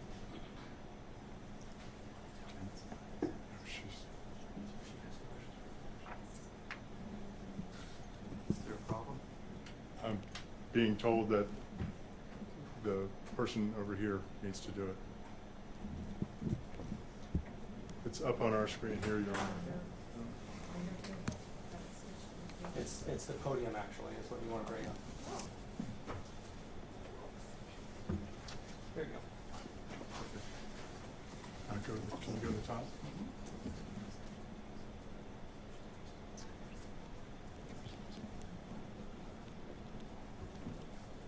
And Mr. Sonnenklar, is this a The Maricopa County, I would object to this document to the extent that it's duplicative of this witness's testimony just provided in this court, and to the extent that it is intended to be admitted for the truth of the matter asserted for persons he's talked to, it would be hearsay.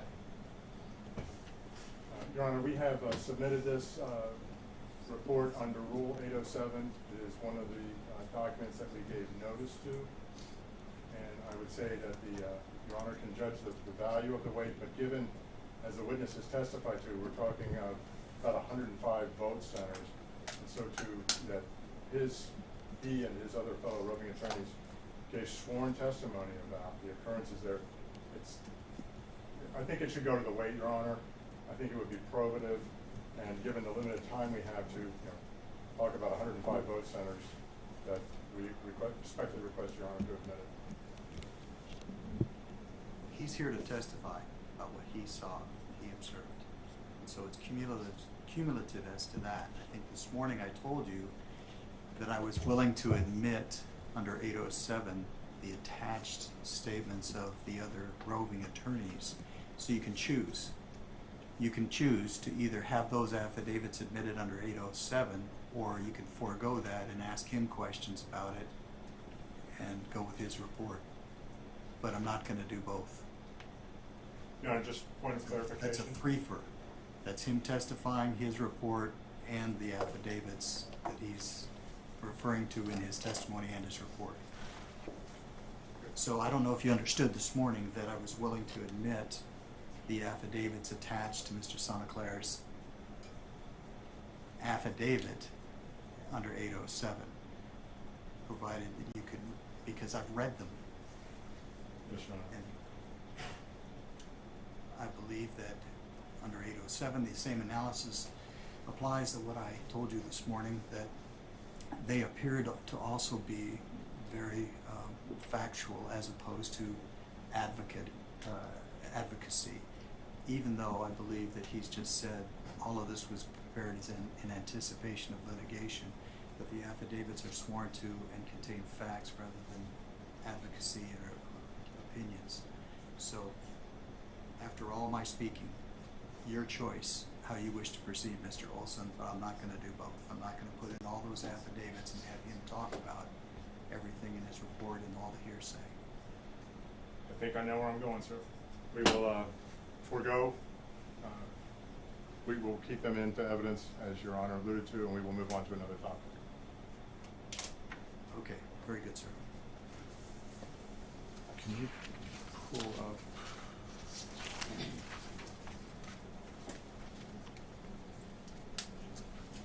Your Honor, at this time, we'd like to open up Exhibit 91.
Sonnenklar, up on the screen is what has been marked for identification as Exhibit 91.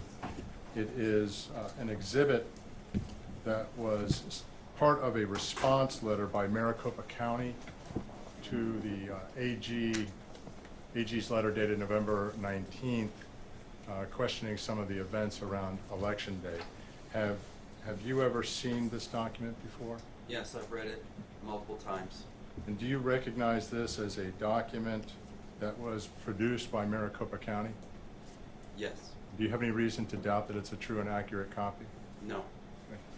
Your Honor, at this time we would move to admit Exhibit 91 into evidence. No objection, Your Honor. 91 is admitted. I think it's a self-authenticating document. Making sure. Yes, Your Honor. Mr. Sonnenklar, do you see where it states on the first page of this document, in the paragraph beginning, while a few, you see that? While a few 2022 general election locations encountered 80 to 115-minute wait times on Election Day, Maricopa County posted these wait times on our website, informing voters of other nearby options that had shorter times. Yes, I see it. Do you have an understanding, based on your work, whether or not that's an accurate statement? That's not an accurate statement. And why do you say that? There were many more vote centers. I mean, I must have had, I believe I had 2 at least, just in my 10, that had longer wait times than 80 minutes. And they're not included in the list in footnote 1. And you're talking about footnote 1 on the page that's Bates stamped, last 3 digits, 715, the first page of this document? And in addition to that, you know, we documented through declarations that there were many, many other vote centers that had over 80-minute wait times.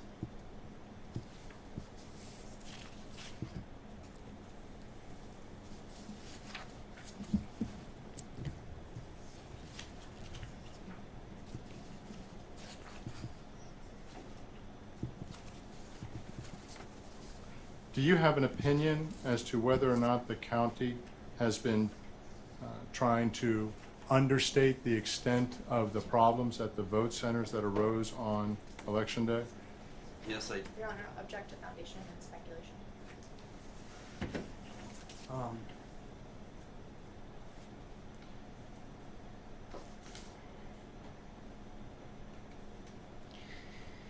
All right.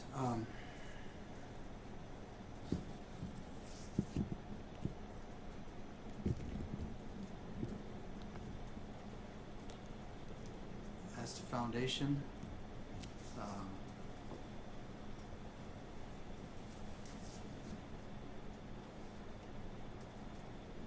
overrule it. So, if you're able to answer it, and I assume you're asking him based on his personal knowledge. Yes, Your Honor. If you're able to answer it, Mr. Sonnenklar. thank you. Well, I mean, I was the one who oversaw the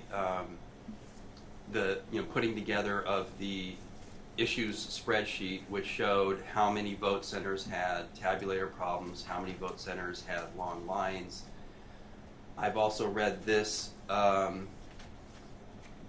Board of Supervisors report multiple times, and there are many, many mischaracterizations and flat-out falsehoods in this.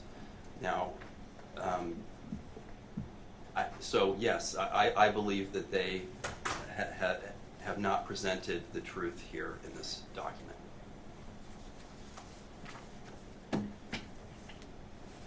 We have nothing further at this time, sir. Cross-exam, please.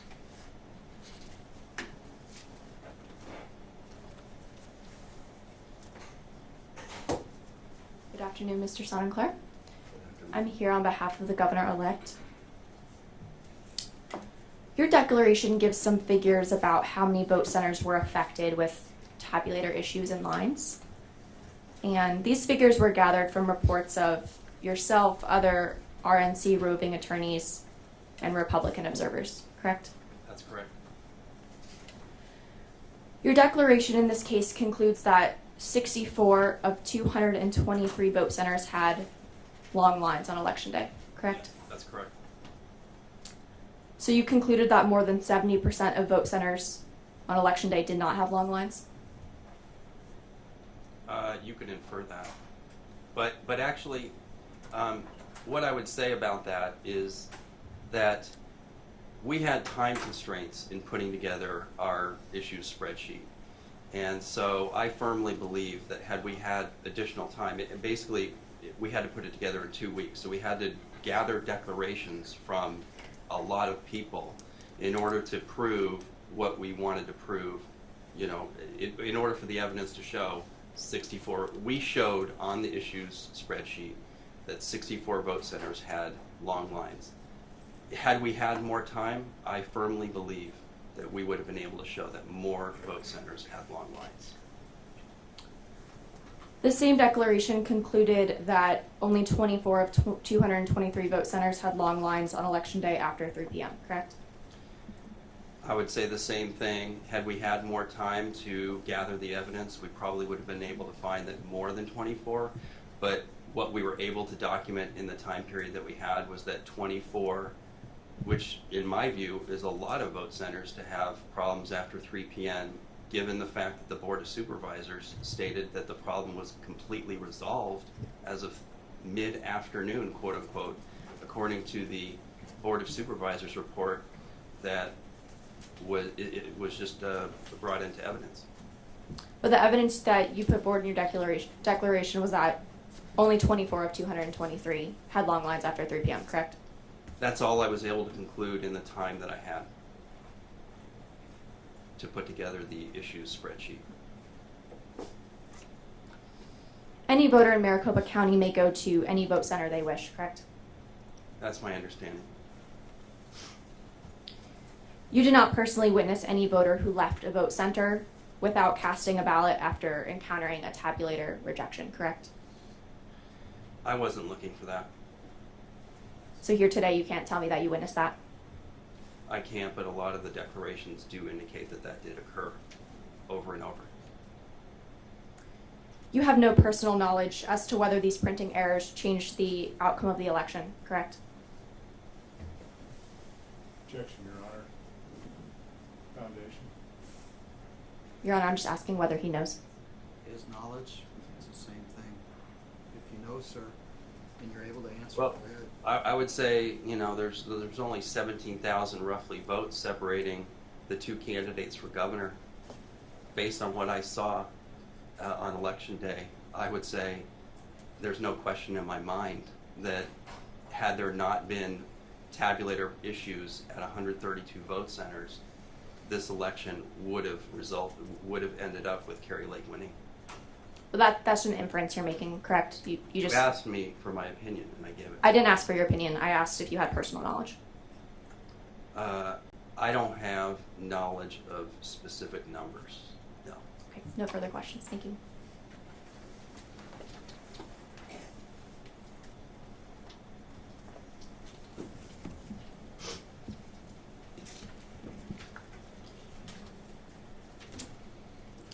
Mr. Sonnenklar, you testified that the Maricopa County Board of Supervisors, in drafting its correspondence to Jennifer Wright at the Attorney General's office, intended to deceive her. Is that correct? I don't see how you could. Is that correct? I don't see how you could view what happened on election day and issue that report in good faith. Do you have any evidence that the authors of that wrote that report with an intent to deceive? It's just common sense, sir. Is that a yes or a no?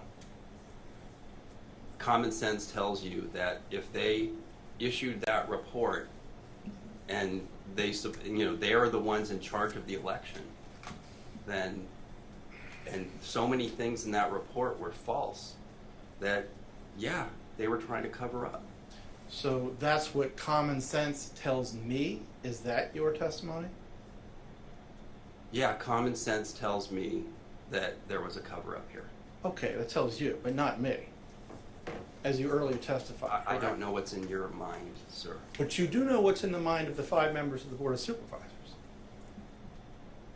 All I can say is that I believe that they were trying to cover up here, because I don't see how else you could explain the Board of Supervisor report.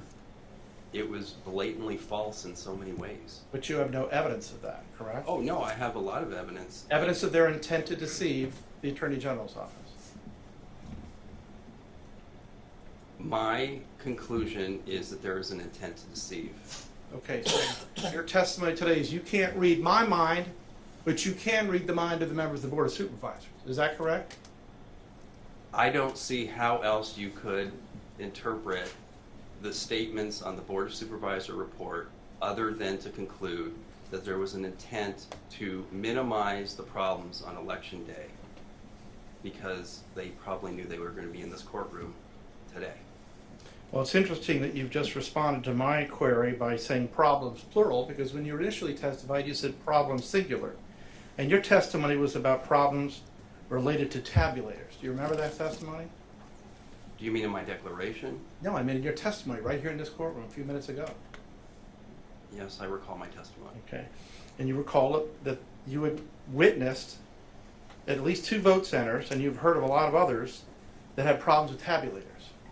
No, there were 6 vote centers out of 10 in my that I observed at that had material tabulator problems. Okay. Did any of them have printer problems?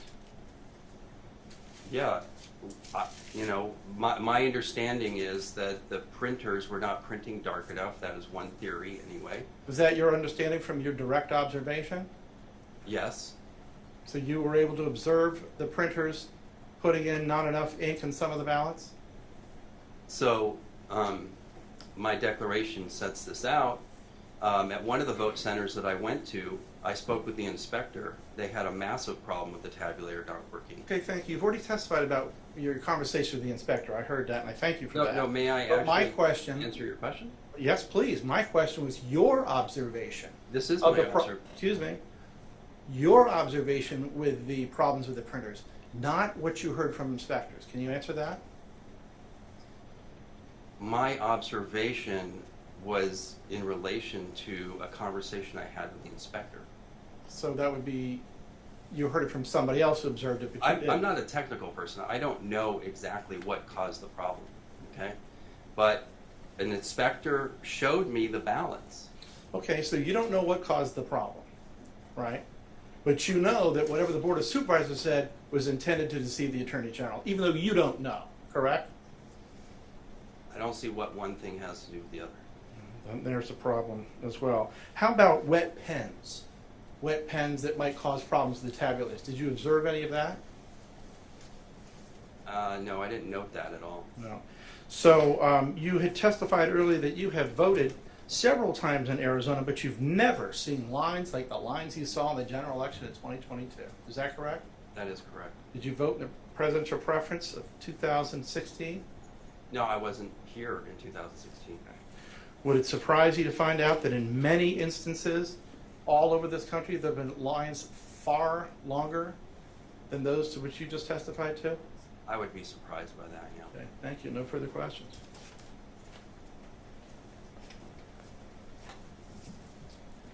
Can I just have a brief question on redirect? It's your favorite word. Go ahead. Mr. Sonnenklar, would it surprise you if people in Maricopa County, voters in Maricopa County, heard about the problems at all the vote centers and simply didn't get into line to vote because they didn't have time? Objection, Your Honor. Speculation, foundation, beyond the scope as well.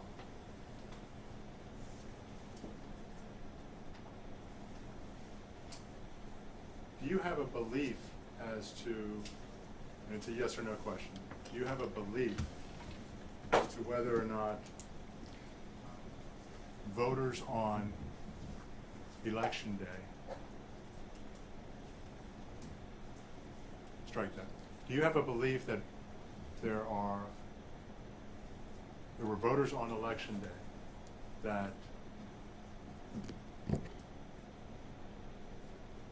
were not able to cast their vote and wanted to? Same objections, Your Honor. Sustained.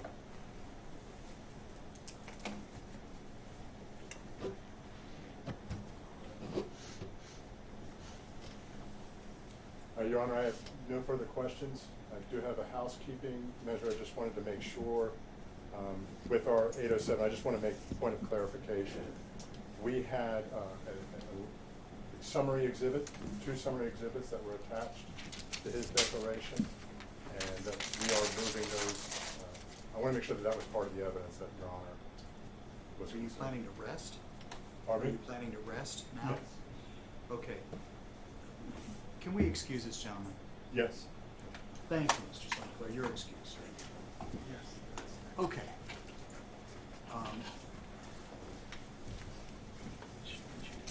Can you hang with me for a little bit? Okay. I'm pushing my court reporter beyond what I should. What I'm hearing is plaintiffs are willing to rest with the exception of addressing the exhibit issue. You won't, I understand you need to address the issue before you rest. We're not resting our case, Your Honor. I still have a couple more witnesses to do. Okay. I wasn't resting on that. Okay. Do both sides have worked out the exhibit numbers that would apply to my ruling this morning? No? Okay. I don't think we talked so much.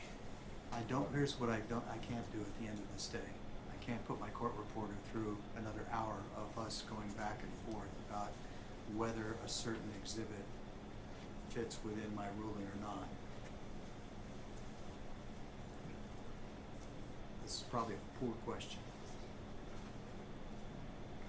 In fact, I won't ask it. I'm going to restate what I told you this morning.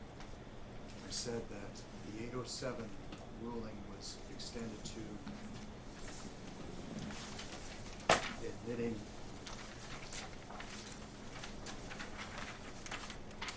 whatever exhibits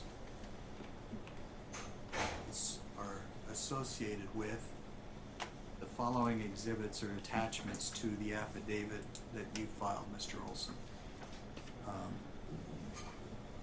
Exhibit 6, Exhibit 7, Exhibit 8, 9 and 10 have already been admitted today. And that takes care of all the attachments to the affidavit that was filed by Mr. Olson. There's a more extensive list constituting what plaintiffs have labeled exhibits A1 through A220 that were attached to, I believe, Mr. Sonnenklar's affidavit.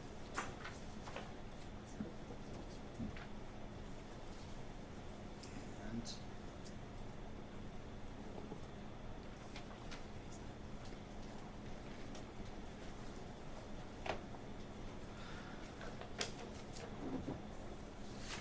I don't have before me the corresponding exhibit numbers for the exhibits that would have been the other attorney poll workers that were submitted, but those were included in that.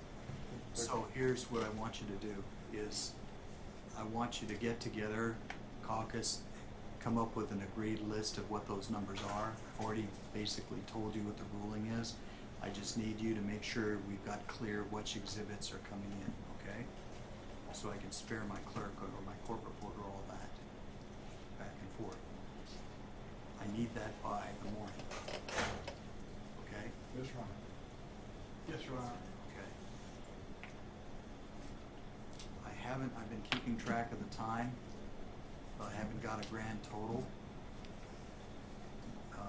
Somebody else keeping track closely?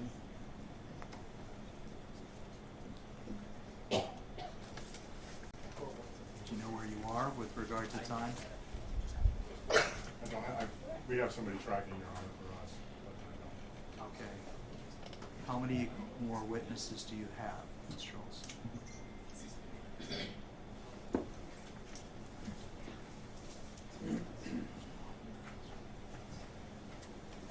Your Honor, I believe it's just one. Which would be? Richard Barris. That's going to take a while. If it's anything like Mr. Parikh, which is your other expert. Your Honor, I don't think it will take as long as Mr. Parikh. Famous last words. But, I'm smiling again because we're down to the brief, and I've only got a few things, Your Honor. Your Honor, if I may, our records indicate the plaintiff has consumed 272 minutes, 22 seconds, and defense together has consumed 87 minutes, 27 seconds.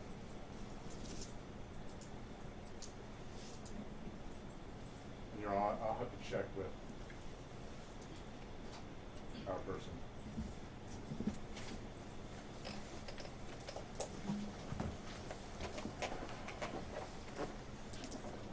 Okay. If I take his total, that puts you at 4.5 hours. Yes, Your Honor. So you'd still have another hour with Mr. Barris, right? What about your case, well, all three of you? What do you think about how many witnesses are you thinking about calling? We have 4 witnesses that we intend to call if we put on our case in chief tomorrow. Part of my problem is that if you spend all your time, then there's nothing left for cross-examination. I'm aware of that, Your Honor. Okay. It's a strategy call. So you got 4 witnesses. How much time do you think? Again, I'm skating fast on thin ice talking to lawyers about time estimates. Well, I will of course promise that we're going to be as efficient as possible. We'll use tonight to make sure we have estimates in what we submitted to the court, and we'll go back and see if we can pare those down to make sure we're staying within time. Okay, that's fair.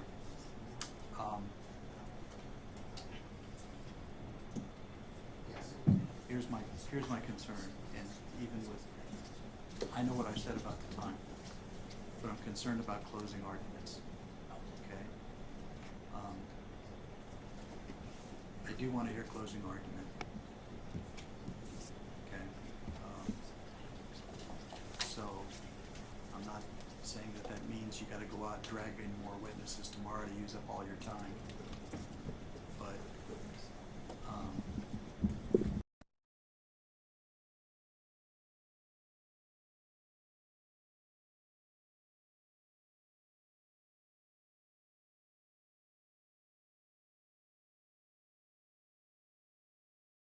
For closing. that'll probably put us, though, realistically, we're going to start at 8:30. We're going to come back at 1 mid-afternoon.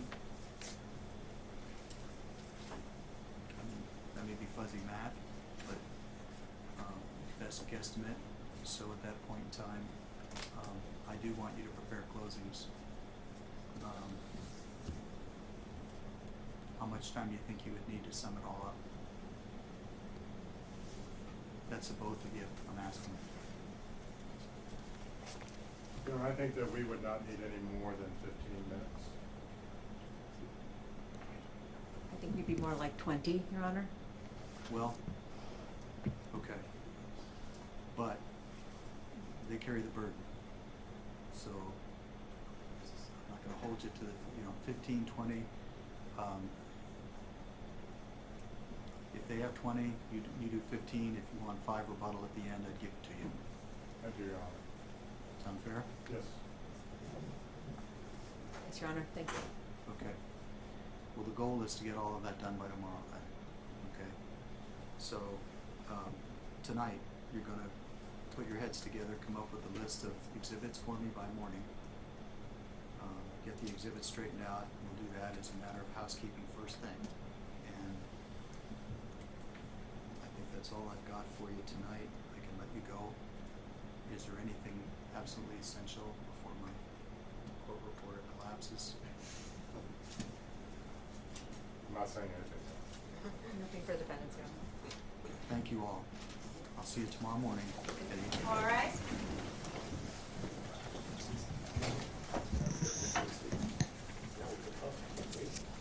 I was holding my breath.